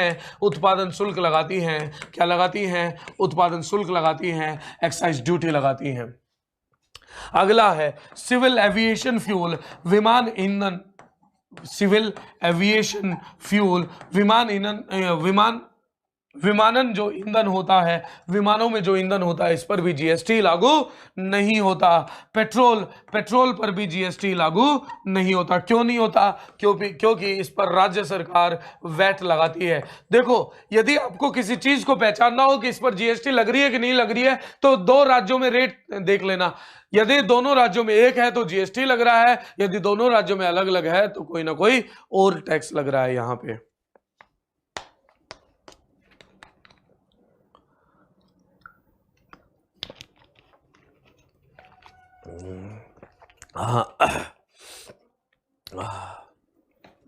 चलिए भैया, पेट्रोल पर civil aviation fuel, narcotics and drugs, liquor,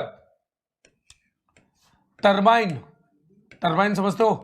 हाँ, वो गोल गोल घूमने वाला, बिजली पैदा करने वाला, इस पर भी जीएसटी लागू नहीं होता। तो ये सारी चीजें हैं जहां जीएसटी लागू नहीं होता। सिविल एविएशन फ्यूल एंड ये जो टरबाइन वाला है, ये सवाल आया था पिछले साल एसएससी के अंदर, और एसएससी आपका एग्जाम करवा रही है, तो इसलिए बहुत ही महत्वपूर्ण हो जाता है ये सारी चीजें क्लियर रखना। तो भैया हमने किसी को बोल दो गर्म पानी गर्म चाय कुछ दे दे, गला खत्म हो रहा है। तो भैया नीचे होगा कोई नहीं है तो कोई बात नहीं। तो भैया हम बात कर रहे थे टैक्स की। हम शुरुआत में क्या पढ़ रहे थे? बजट पढ़ रहे थे। क्या पढ़ रहे थे? बजट पढ़ रहे थे। अब बजट में एक तरफ हो गई आय और दूसरी तरफ हो गया व्यय, खर्च हो गया। अब मुझे ये बताओ कि आपकी जेब में 10 रुपए हैं लेकिन आप 30 रुपए खर्च कर देते हो। कितने रुपए? 30 रुपए। आपने 10 रुपए आपकी जेब में है लेकिन आपने सामान ले लिया 30 का, तो घाटे का सौदा है कि लाभ का सौदा? जल्दी बताओ। आपने खर्च कितने कर दिया? 30 रुपए। 30 रुपए का सामान लेने की कोशिश कर रहे हो, जेब में कितने है? 10, तो घाटे का सौदा है कि लाभ का सौदा? अरे मेरे भाई ये किसका सौदा है? घाटे का सौदा है। किसका सौदा है? घाटे का सौदा है। तो जब सरकार की कुल व्यय में से कुल आय को घटा दिया जाए, जब सरकार के when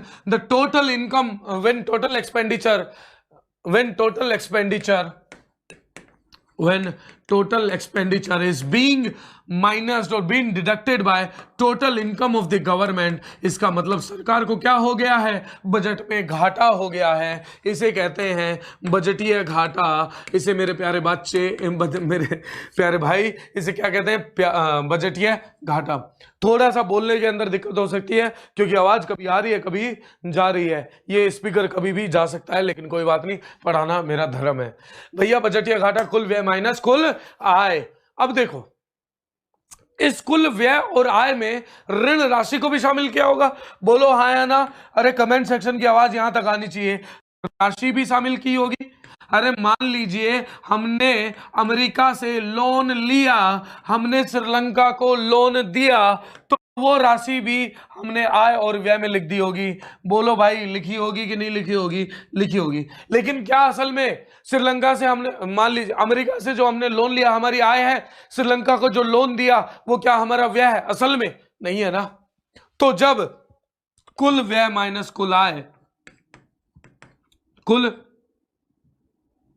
व्यय माइनस, जब कुल व्यय माइनस कुल आय किया जाए, किसके अलावा?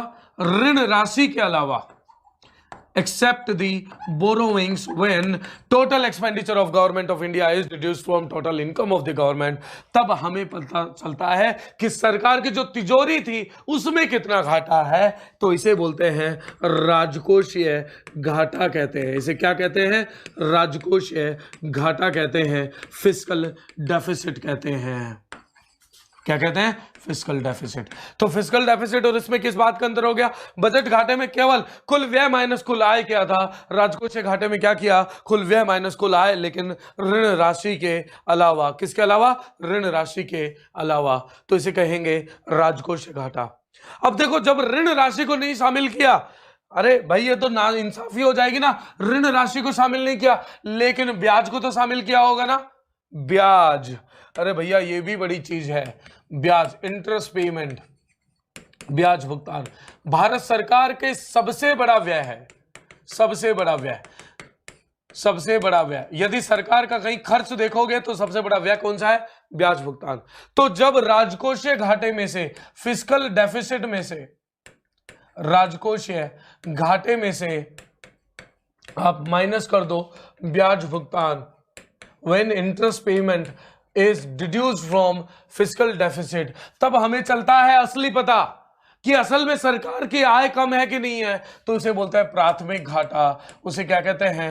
प्राथमिक घाटा, प्राइमरी डेफिसिट। क्या बोलते हैं मेरे भाई? इसे बोलते हैं प्राइमरी डेफिसिट। बोलो क्लियर है कि नहीं? तीनों घाटों के प्रकार, इससे ज्यादा घाटों के प्रकार आपको नहीं समझने हैं, ना ही आपके काम आएंगे। ये बिल्कुल क्लियर है? गला खराब है? कोई बात नहीं यार, कोई बात नहीं। कह रहे हैं मेरे पीजी में आ जाओ विशेष। अच्छा,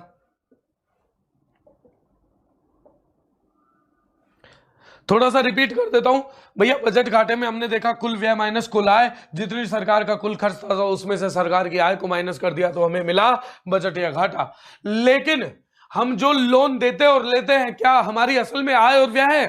अरे भैया मैं तुम्हें लोन दे रहा हूं, क्या वो तुम्हारी इनकम है? इनकम है? नहीं ना। तो जब ऋण राशि के अलावा, ऋण राशि को हटाकर कुल व्यय माइनस कुल आय किया जाए, तब हमें पता चलता है राजकोषीय घाटा। इस बार के बजट में, अगले बजट का अनुमान था 3.5% का राजकोषीय घाटा। ये याद रखना, सरकार का अनुमान था, सरकार का यह अनुमान था कि 3.5% राजकोषीय घाटा रहेगा। सर जी स्पीड कम करो। स्पीड कम ही तो कर रखी है, 2 बार बता दिया। लाइव क्लास है जी, लाइव क्लास है, किसने मना करा? लाइव क्लास नहीं है।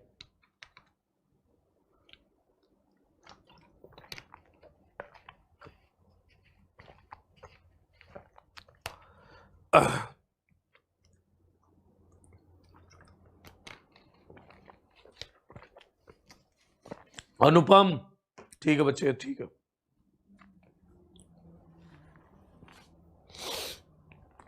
हाँ जी आगे चले, चलो। कोई डाउट हो तो पूछ लिया करो यार।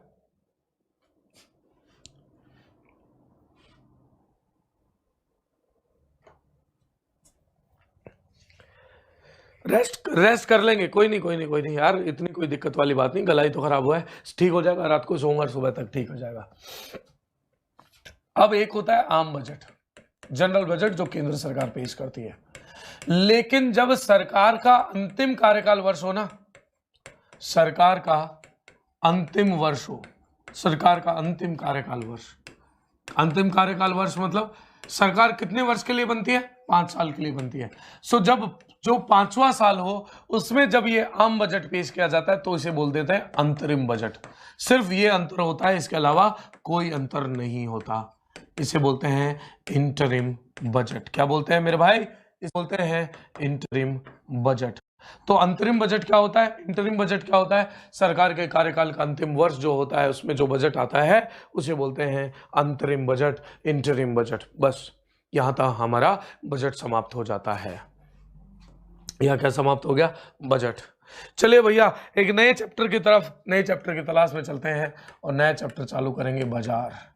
बाजार क्या होता है? आप कहोगे गुरुजी मार्केट होता है। मैं कहूंगा मार्केट क्या होता है? आप कहोगे बाजार होता है। अरे मेरे भाई बाजार होता है, एक बाजार एक ऐसा सामान्य स्थल है जहां क्रेता और विक्रेता मिले।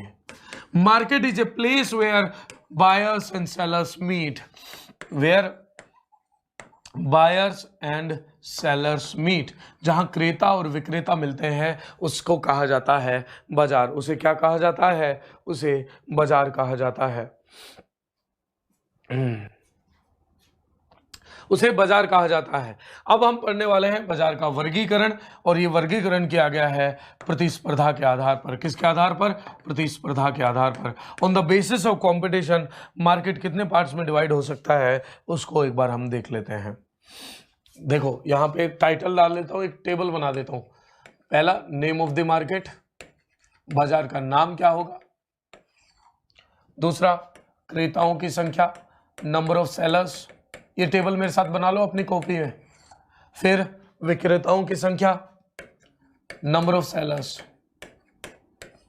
फिर उत्पाद की विशेषता, फिर एंट्री प्रवेश, इस बाजार में प्रवेश आसान है कि कठिन है, फिर एग्जिट, फिर कीमत निर्माता, कीमत निर्धारण करता या कीमत निर्माता। ये टेबल बना लो, ठीक है जी। सबसे पहले बाजार से चालू होते हैं। एक बाजार प्योर कंपटीशन मार्केट या perfect competition market, perfect competition market, पूर्ण प्रतिस्पर्धा बाजार। कौन सा बाजार? पूर्ण प्रतिस्पर्धा बाजार। इस बाजार के अंदर देखते जाओ, ये टेबल मेरे साथ बनाते जाओ, कोई टेंशन वाली बात नहीं है। ये क्या बातें हो रही है भाई? परचेजर नहीं बोलते यार, बायर बोलते हैं। कॉपी में लिखने का मन नहीं है, कोई बात नहीं, स्क्रीनशॉट ले लेना बाद में। परफेक्ट कंपटीशन मार्केट की बात कर रहा हूं। देखो बायर्स तो यूजुअली मैक्सिमम ही होते हैं, मोर ही होते हैं, अधिक ही होंगे। यहां बहुत सारे खरीदने वाले हैं और बहुत सारे अत्यधिक बेचने वाले हैं। बेचने वाले भी बहुत सारे हैं, खरीदने वाले भी बहुत सारे हैं। अब बेचने वाले बहुत सारे हैं, खरीदने वाले भी बहुत सारे हैं, तो यहां जो सामान मिल रहा है, उदाहरण के लिए सब्जी मंडी, सब्जी मंडी में खरीदने वाले कितने लोग हैं? बहुत सारे। बेचने वाले कितने लोग हैं? बहुत सारे। तो यहां जो प्याज मिल रही है वो प्याज एक ही तरह की है कि अलग अलग प्याज है? अरे प्याज तो एक ही है ना, प्याज प्याज है, प्याज का स्वाद एक है, 19-20 का अंतर होगा थोड़ी बहुत, लेकिन प्याज तो प्याज रहेगी। है कोई आप में से ऐसा कि सर हमारे प्याज को जब दबाते हैं तो स्पंजी होता है, उसमें से चाशनी निकलती है? नहीं ना, प्याज तो प्याज है। तो यहां जो प्रोडक्ट मिलता है वो होमोजीनियस प्रोडक्ट मिलता है, सजातीय उत्पाद मिलता है, कि एक ही जाति का उत्पाद होता है। देखकर नहीं बता सकते कि ये प्याज कहां से आई है, ये कोई बात नहीं, ये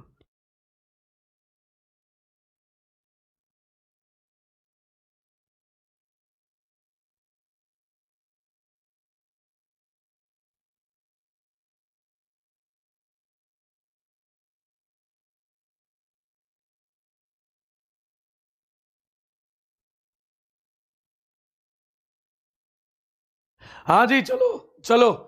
अब हम बता रहे थे कि यहाँ प्रोडक्ट जो होगा होमोजीनियस होगा। गले की थोड़ी दिक्कत है, संभाल लेना, कोई दिक्कत नहीं यार, चला लेंगे। चला, धीरे बोल लेता हूँ मैं, धीरे बोल लूँ? हाँ भाई सभी लोग बताइए, धीरे बोल लूँ? चलो चलो जल्दी से कमेंट सेक्शन में बोल के बताओ मुझे।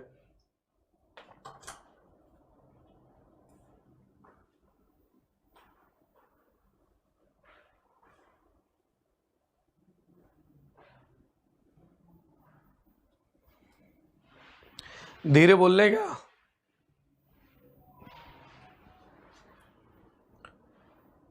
आवाज नहीं आ रही क्या मेरी? आ रही है ना? धीरे बोल लूँ? चलो ठीक है।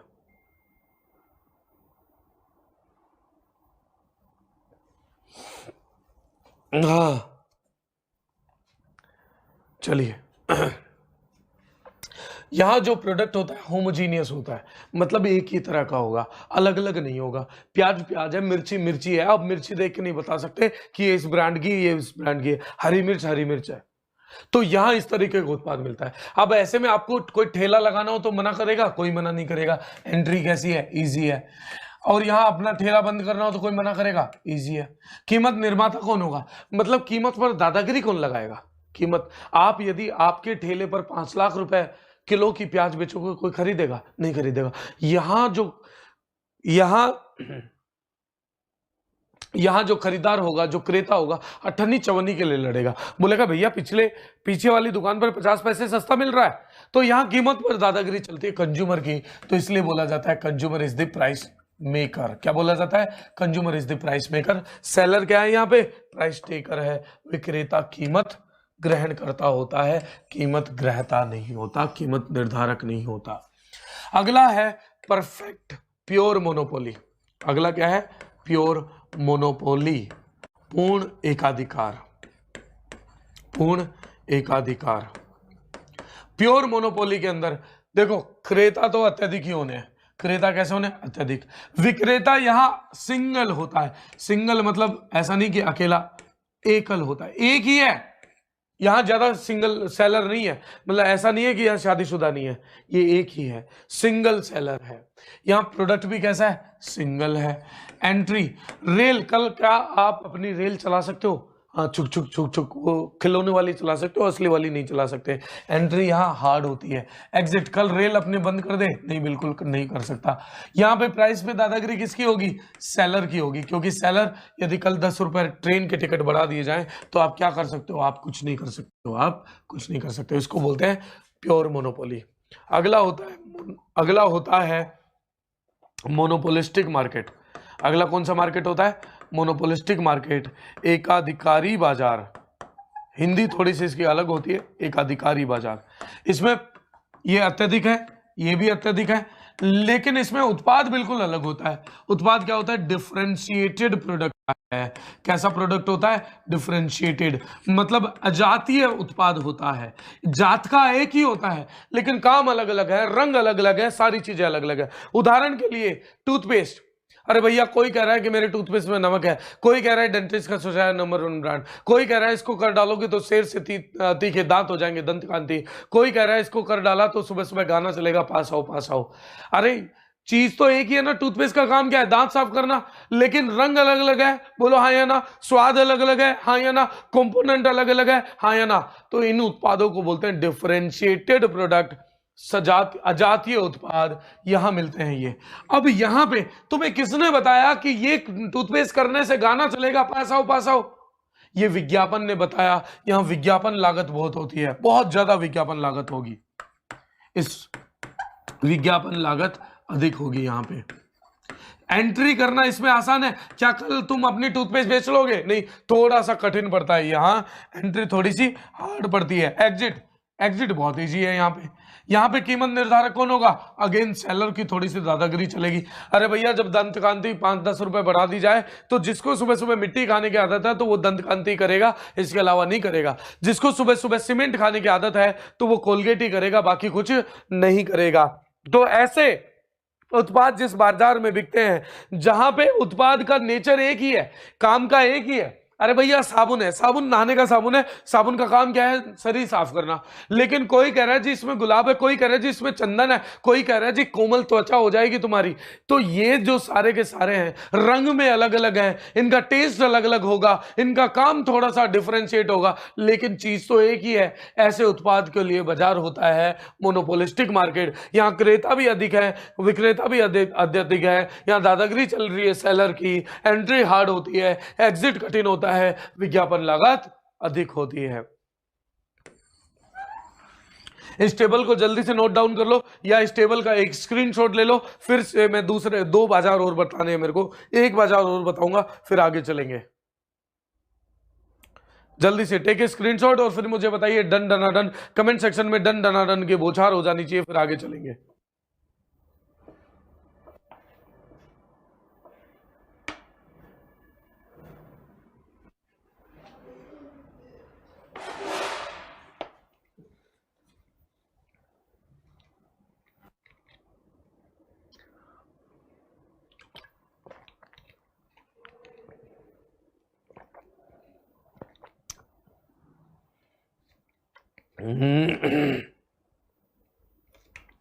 चलो भाई, शाबाश शाबाश शाबाश। कितनी देर चलेगी क्लास? अरे अभी तो शेयर बाजार पढ़ेंगे, फिर उसके बाद छोटा सा टॉपिक होगा 5 मिनट का बेरोजगारी, फिर होगा गरीबी। शाबाश शाबाश, डन डन डन हो गया। Very good very good. Screenshot ले लिया? बढ़िया बढ़िया बात है। चलो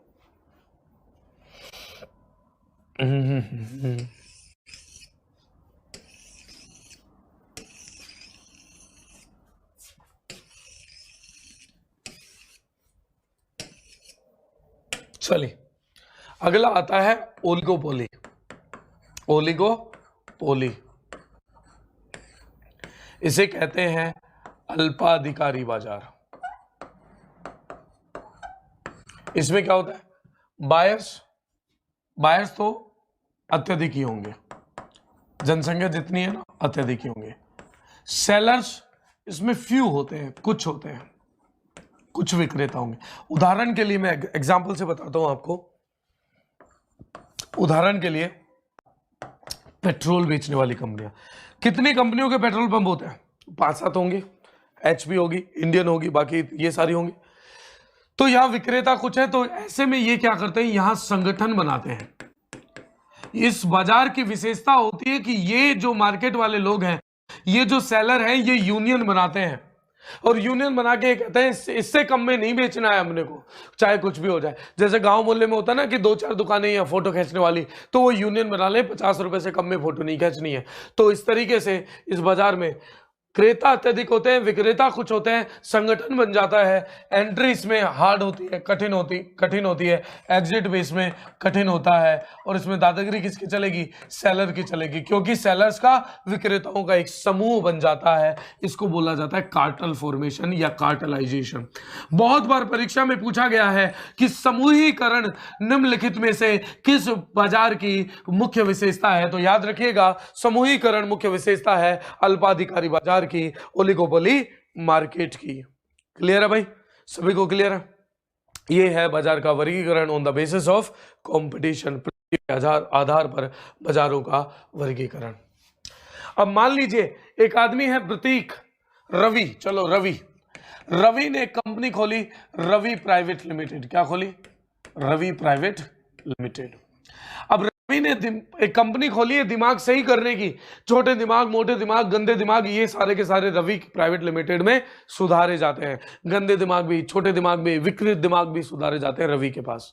और रवि कह रहा है कि सर मैं ये मेरी कंपनी की ब्रांच हर राज्य के हर जिले में खोलना चाहता हूं। मैंने कहा अच्छी बात है, खोल ले। तो रवि कह रहा है सर पैसे नहीं है मेरे पास। मैं क्या यार घर वालों को टोपी पहना ले? बच्चे तो करते ही है ऐसा कि नहीं नहीं नहीं टोपी नहीं पहनाएंगे, घर वाले तो जानते हैं मेरा नेचर। तो मैं क्या कितने रुपए की आवश्यकता है? इसने कहा सर 10,000 रुपए मिल जाए और मैं हर जिले के अंदर ये कंपनी खोल दूंगा। मैं देख, 2 तरीके हैं, 2 तरीकों से पैसा लाया जा सकता है। एक लोन ले लो, एक तो लोन ले लो। इसने कहा सर लोन कैसे लूं?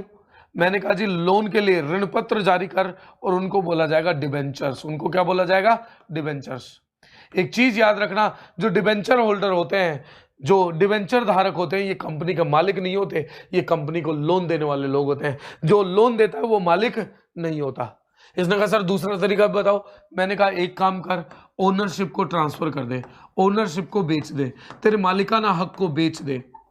अब इसने कहा सर मालिकाना हक मैं पूरा नहीं बेचूंगा, मैं मेरा स्वामित्व स्थानांतरित कर दूंगा, 5-10 लोगों को छोटा छोटा परसेंट दे दूंगा और उसके बदले पैसे ले आऊंगा। स्वामित्व बिक्री। तो मैंने कहा चल ठीक है, कितना बेचेगा? इसने कहा सर 50% बेच दूंगा। कितने रुपए के लिए? 5,000 रुपए के लिए। कितने रुपए के लिए? 5,000। ये जो 50% हुआ 5,000 का, तो 1% कितने का हुआ? 1% हो गया 50 का। कितने हो गया? 50 का ही हुआ ना? अरे नहीं, 1% 50 का कैसे होगा? गणित मेरी कमजोर हो गई। 100 का हो गया। 1% कितना हो गया? 100 का हो गया। ठीक है, 1% कितने हो गया? 100 का हो गया। इतना ही मान लो यार, ठीक है जो भी है ठीक है। 100 का है, 1% है 100 रुपए का। तो इसने कहा कि सर मैं 50 पार्टनर लेके आऊंगा। कितने पार्टनर लेके आऊंगा? कितने पार्टनर लेके आऊंगा? 50 पार्टनर लेके आऊंगा और एक पार्टनर को 1% दूंगा। कितने रुपए में? 100 रुपए में। इसे कहते हैं शेयर। इसे क्या कहते हैं? शेयर। अंश हिंदी में क्या बोलते हैं? अंश भी बोलते हैं। अंग्रेजी में क्या बोलते हैं? शेयर। अंग्रेजी में बोलते हैं शेयर। अब एक आदमी है, इसके पास आता है एक शेयर खरीददार, ये इसको खरीदना है, इसको मतलब निवेश करना है। एक कंपनी वाला भी आता है जिसको शेयर बेचना है, जिसको पैसे की आवश्यकता है। बाजार में ऐसे बहुत सारे व्यक्ति होते हैं जिनके पास शेयर खरीदने वाले भी लोग आते हैं, शेयर्स बेचने वाले लोग भी आते हैं। इनको बोला जाता है ब्रोकर्स। इनको क्या बोला जाता है? ब्रोकर्स। हिंदी में बोला जाता है दलाल। वित्त बाजार में इनको बोला जाता है दलाल। तो इन दलालों ने ही, इन ब्रोकर्स ने ही सन 1875 में भारत में बॉम्बे में एक बरगद के पेड़ के नीचे, कौन से पेड़ के नीचे? एक बरगद के पेड़ के नीचे इकट्ठा होते हैं और अपनी एक एसोसिएशन बना लेते हैं, अपनी एक दुकान बना लेते हैं, एक बड़ा सा शॉपिंग मॉल बना लेते हैं जिसमें बहुत सारे ब्रोकर्स अपनी अपनी दुकान खोले बैठे हैं। ब्रोकर्स मतलब दलाल, जिनके पास निवेशक भी आ रहा है, जिसको पैसे की आवश्यकता है वो भी आ रहा है। 1875 में खोला गया और इसको बोला गया बॉम्बे स्टॉक एक्सचेंज। क्या बोला गया?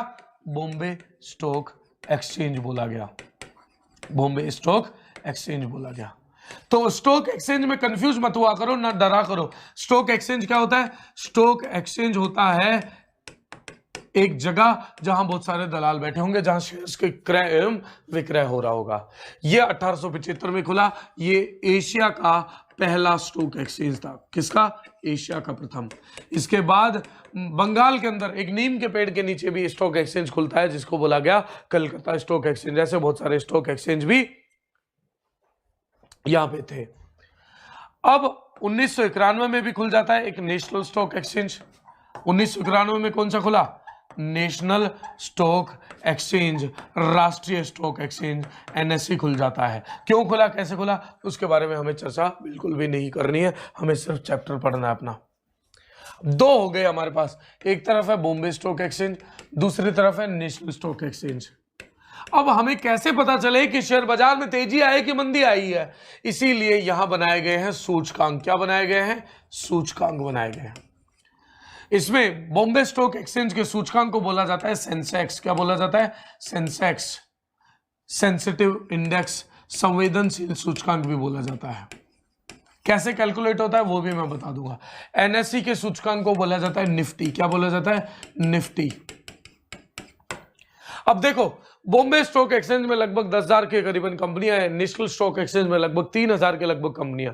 तो 10,000 की 10,000 कंपनियों में मंदी आई कि तेजी आई वो पता नहीं चल सकता। उदाहरण के लिए आप जितने लोग हैं, मैं यदि बोलूं कि सारे के सारे एक साथ बोलो तो मुझे नहीं समझ में आएगा कमेंट सेक्शन में। तो ऐसे में मैं क्या करूंगा, कुछ नमूने चुन लूंगा, आप में से कुछ लोग चुन लूंगा। तो ऐसे ही इन जितने भी कंपनियां हैं उनमें से 30 कंपनियां ले ली जाती हैं। कितनी कंपनियां ली जाती हैं सूचकांक में? 30 कंपनियां ली जाती हैं। इन 30 कंपनियों को बोला जाता है ब्लू चिप कंपनी। कौन सी कंपनी? Blue chip company. जो बेहतर परफॉर्म करने वाली कंपनियां होती हैं उनको बोला जाता है ब्लू चिप कंपनी। ऐसे ही निफ्टी में ली जाती हैं 50 कंपनियां। कितनी कंपनियां ली जाती हैं? 50 कंपनियां ली जाती हैं। अब कंपेयर कैसे करोगे? कंपेयर ऐसे करा जाता है, कंपेयर किया जाएगा, एक आधार वर्ष लिया जाएगा। क्या लिया जाएगा? आधार वर्ष लिया जाएगा, बेस ईयर लिया जाएगा। इसमें आधार वर्ष है 1978-79। मतलब 1978-79 में जो उस समय की 30 बेहतर परफॉर्म करने वाली कंपनियां थी उनको कंपेयर करेंगे, उनके शेयर्स को कंपेयर करेंगे आज वर्ष 2020 में 30 बेहतर परफॉर्म करने वाली कंपनियों के शेयर से, और उससे प्रतिशत निकल जाएगा। यहां आधार वर्ष है 1995। कितना है आधार वर्ष? 1995। अब जो भी 1978-79 में उस समय की 30 बेहतर परफॉर्म करने वाली कंपनियां होंगी, उन्होंने बाजार से जितने शेयर जारी कर बाजार से जितने पैसे उठाए, मान लो उस समय की 30 कंपनियों ने 30 रुपए बाजार से उठाए थे, उस 30 को मान लिया जाता है किसी बिंदु के बराबर, उसको बोला जाता है बेस पॉइंट। क्या बोला जाता है? Base point. सेंसेक्स में बेस पॉइंट है 100। मतलब उस समय की 30 बेहतर परफॉर्म करने वाली कंपनियां, कब की? 1978-79 की 30 बेहतर परफॉर्म करने वाली कंपनियों के कुल बाजार से जो पूंजी उठाई गई थी उसका मान रखा था 100। अब इसे कंपेयर करा जाएगा, आज जो 30 बेहतर परफॉर्म करने वाली कंपनियां हैं, आज मान लो आज इन्होंने 300 रुपए बाजार से उठाए हैं, वहां हमने क्या माना, 30 बराबर 100 पॉइंट माना। यदि आज 30 बेहतर परफॉर्म करने वाली कंपनियों ने बाजार से 300 रुपए उठाए हैं, तो 30 बराबर 100 है, तो 300 बराबर कितना हो गया, 1000 हो गया। तो आज सेंसेक्स कितने पॉइंट पर रहेगा, 1000 पॉइंट पे रहेगा। यही तो सुनते हो आप, सेंसेक्स 39,000 पे है, सेंसेक्स 30,000 पे है, सेंसेक्स इतने पे है, उतने पे है। ये सारा की सारी वहां से कहानी आई है। इसका बेस पॉइंट कितना है, इसका बेस पॉइंट है 1000। कितने पॉइंट है, 1000 पॉइंट। मतलब वर्ष 1995 में उस समय बेहतर परफॉर्म करने वाली 50 कंपनियों के शेयर्स की कुल बाजार की पूंजी को कितने के बराबर मान लिया, 1000 के बराबर। और उसे आज की बेहतर परफॉर्म करने वाली 50 कंपनियों के साथ कंपेयर किया जाएगा, तो आप देखते हैं निफ्टी कितना चल रहा है, 15,000 चल रहा है, 18,000 चल रहा है। तो ऐसे में चूंकि निफ्टी में 50 कंपनियां होती हैं, एक सवाल आता है कि सेंसेक्स में कितनी कंपनियां होती हैं, निफ्टी में कितनी कंपनियां, तो इसको निफ्टी 50 भी बोला जाता है। क्या बोला जाता है, निफ्टी 50 भी बोला जाता है। और सेंसेक्स को BSE 30 भी बोला जाता है। क्या बोला जाता है, BSE 30 भी। तो भैया ये आपका शेयर बाजार खत्म कर दिया है, बिल्कुल खत्म कर दिया है। यहां से स्क्रीनशॉट ले लीजिए और मुझे कमेंट सेक्शन में लिख के बता दीजिए डन डना डन डन डना डन, फिर हम आगे चलेंगे।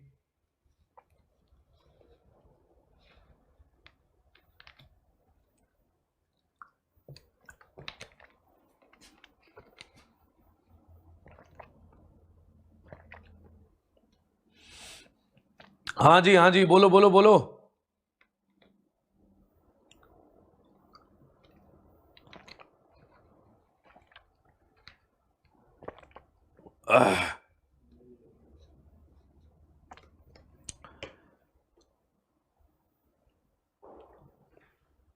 हाँ, दबा दबा कर लाइक करो, दबा कर लाइक करो, फोन मत फोड़ देना दबाने के चक्कर में।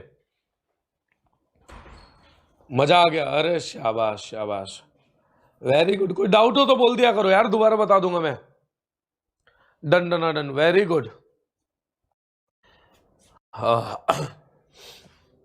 अब पढ़ेंगे बेरोजगारी। क्या पढ़ेंगे, बेरोजगारी। बेरोजगारी पढ़ने की जरूरत ही नहीं है। बेरोजगारी क्या होती है, बेरोजगारी एक ऐसी स्थिति होती है जहां एक व्यक्ति को काम नहीं मिलता, काम करने की इच्छा है लेकिन काम नहीं मिलता। बेरोजगारी की गणना कौन करता है, NSO, नेशनल स्टैटिस्टिकल ऑफिस, राष्ट्रीय सांख्यिकी कार्यालय। बेरोजगारी के प्रकार देखते हैं सीधा ही। सबसे पहले आती है मौसमी बेरोजगारी। जब एक मौसम विशेष के कारण बेरोजगारी का निर्माण होना, तो उसे कहते हैं मौसमी बेरोजगारी। ये भारत में सर्वाधिक है, ये भारत में सर्वाधिक है। सर्वाधिक क्यों, क्योंकि भारत एक कृषि प्रधान देश है और कृषि किस पर आधारित रहती है, मौसम पर आधारित रहती है। ऐसे में मौसम में परिवर्तन आया तो बेरोजगारी आ गई। उदाहरण दूसरा देता हूं, मान लीजिए सर्दियां चल रही हैं, सर्दियों में मूंगफली बेचेगा तो गर्मियों में वो क्या हो जाएगा, बेरोजगार हो जाएगा। गर्मियों में आइसक्रीम बेचेगा तो सर्दियों में क्या हो जाएगा, वो बेरोजगार हो जाएगा। तो जब एक काम मौसम विशेष से संबंध रखता है, ऐसे में मौसम में परिवर्तन के कारण जिस बेरोजगारी का निर्माण होता है उसे कहा जाता है मौसमी बेरोजगारी, सीजनल अनएम्प्लॉयमेंट। अगला है प्रच्छन्न बेरोजगारी, डिस्गाइज्ड अनएम्प्लॉयमेंट। प्रच्छन्न अथवा छिपी हुई बेरोजगारी भी कहा जाता है, अंग्रेजी में इसे कहा जाता है डिस्गाइज्ड अनएम्प्लॉयमेंट। डिस्गाइज्ड अनएम्प्लॉयमेंट, प्रच्छन्न बेरोजगारी।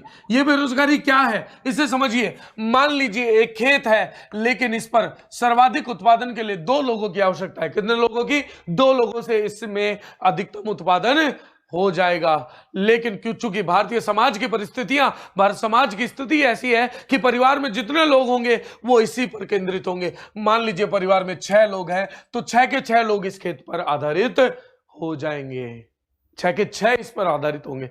लेकिन असल में कितने लोग चाहिए, 2 लोग। अब दिखने के लिए 6 के पास रोजगार है लेकिन ये मुखटा पहना है इन्होंने रोजगार का, ये प्रच्छन्न रूप से बेरोजगार है। इसको बोला जाता है छिपी हुई बेरोजगारी। ये भारतीय कृषि सर्वाधिक देखने को मिलती है। किसमें देखने को मिलती है, भारतीय कृषि में देखने को मिलती है। अगली आती है फ्रिक्शनल अनएम्प्लॉयमेंट, घर्षणात्मक या घर्षित बेरोजगारी। इसे फ्रिक्शनल अनएम्प्लॉयमेंट भी कहते हैं। जब एक नौकरी छोड़कर दूसरी नौकरी पर जाते हो, मान लीजिए मैं पहले किसी कंपनी में था, अब दूसरी कंपनी में आने, पहली कंपनी और दूसरी कंपनी के बीच में जो बेरोजगार रहा उसे कहेंगे घर्षणात्मक बेरोजगारी, फ्रिक्शनल अनएम्प्लॉयमेंट। आप दिल्ली पुलिस छोड़कर आप तैयारी करने लगो यूपीएससी की, तो आप दिल्ली पुलिस और आईपीएस के बीच की जो बेरोजगारी रही उसे कहेंगे, क्या कहेंगे? फ्रिक्शनल एम्प्लॉयमेंट, घर्षणात्मक बेरोजगारी। इसके बाद चक्रीय बेरोजगारी, व्यापार चक्र। देखो जीवन एक चक्र है, कभी चढ़ाव है तो कभी ढलान है, कभी खुशी है तो कभी गम है। ऐसे ही व्यापार में भी कभी तेजी है तो कभी मंदी है। तो जब व्यापार चक्र के कारण, किसके कारण? व्यापार चक्र के कारण बेरोजगारी का निर्माण होता है तो उसे क्या कहते हैं? चक्रीय बेरोजगारी, उसे कहते हैं चक्रीय बेरोजगारी। अगली है संरचनात्मक बेरोजगारी। अगली कौन सी है? स्ट्रक्चरल अनएम्प्लॉयमेंट, संरचनात्मक बेरोजगारी। जब अर्थव्यवस्था की संरचना में बदलाव आ जाए, मान लीजिए कल सरकार ये कह दे कि कल से डिजिटल बोर्ड और कंप्यूटर का प्रयोग दंडनीय अपराध है, ऐसे में ये जो डिजिटल बोर्ड और कंप्यूटर चलाने वाले लोग बेरोजगार हो जाएंगे तो उसे क्या कहेंगे? संरचनात्मक बेरोजगारी कहेंगे। जब सरकार या कोई संरचनात्मक बदलाव हो, स्ट्रक्चर में चेंज हो, मान लीजिए कोई कंपनी है, उस कंपनी में सेल्समैन है, अब कंपनी ये करी कि हम कुछ बेचेंगे ही नहीं, तो ऐसे में सेल्समैन क्या हो जाएगा? बेरोजगार हो जाएगा। इस बेरोजगारी को क्या कहते हैं? संरचनात्मक बेरोजगारी। अब ऐसे में बेरोजगारी के आगे कोई भी नाम लगा लो, वही बेरोजगारी का प्रकार हो जाएगा, वो बेरोजगारी का क्या हो जाएगा? प्रकार हो जाएगा। बोलो कंसेप्ट क्लियर है? बोलो हाँ या ना, हाँ या ना, जल्दी से बोलो डन डनाडन, डन डनाडन। फिर आगे चलेंगे नए टॉपिक की तरफ।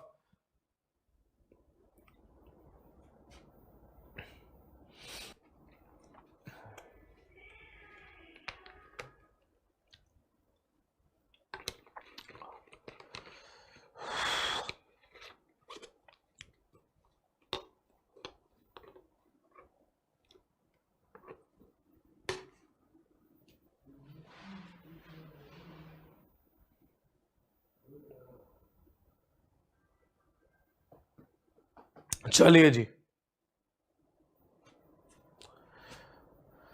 आगे चलो।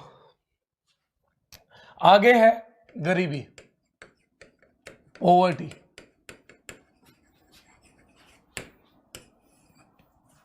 गरीबी क्या होती है? गरीबी एक ऐसी स्थिति होती है जहां एक व्यक्ति के पास मूलभूत आवश्यकताओं की पूर्ति करने में असक्षमता हो।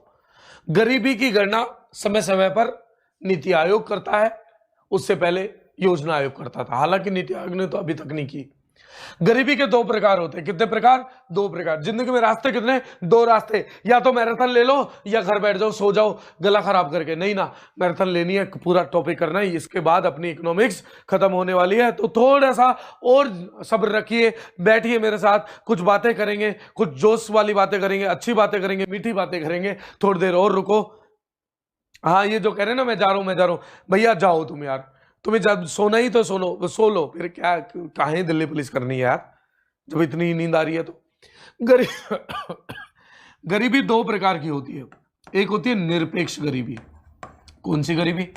निरपेक्ष गरीबी। दूसरी होती है सापेक्ष गरीबी। कौन सी गरीबी? सापेक्ष गरीबी। निरपेक्ष गरीबी मतलब एक व्यक्ति की वह स्थिति जहां वो अपनी मूलभूत आवश्यकताओं की पूर्ति नहीं कर पाता, उसे निरपेक्ष गरीबी कहते हैं। भारत में इसकी गणना समय समय पर अलग अलग समितियों के द्वारा की गई है। वर्तमान में भारत में जो निरपेक्ष गरीबी की गणना होती है वो 2009 में घटित, 2006 में घटित तेंदुलकर समिति के आधार पर होती है। किसके आधार पर होती है? तेंदुलकर कमेटी के आधार पर, तेंदुलकर समिति की अनुशंसाओं के आधार पर। तेंदुलकर समिति ने ऐसा क्या कह दिया? तेंदुलकर समिति ने कहा कि गरीबी का आधार होगा व्यय, कि एक दिन में एक आदमी गांव में कितना खर्च कर रहा है, शहर में कितना खर्च कर रहा है, उसके आधार पर ग्रामीण स्तर और शहरी स्तर के आधार पर उन्होंने कहा कि यदि एक आदमी गांव में रहते हुए 35 रुपए से कम खर्च कर रहा है तो वह गरीब कहलाएगा, एक व्यक्ति शहर में रहते हुए 43 रुपए से कम खर्च कर रहा है तो वह गरीब कहलाएगा।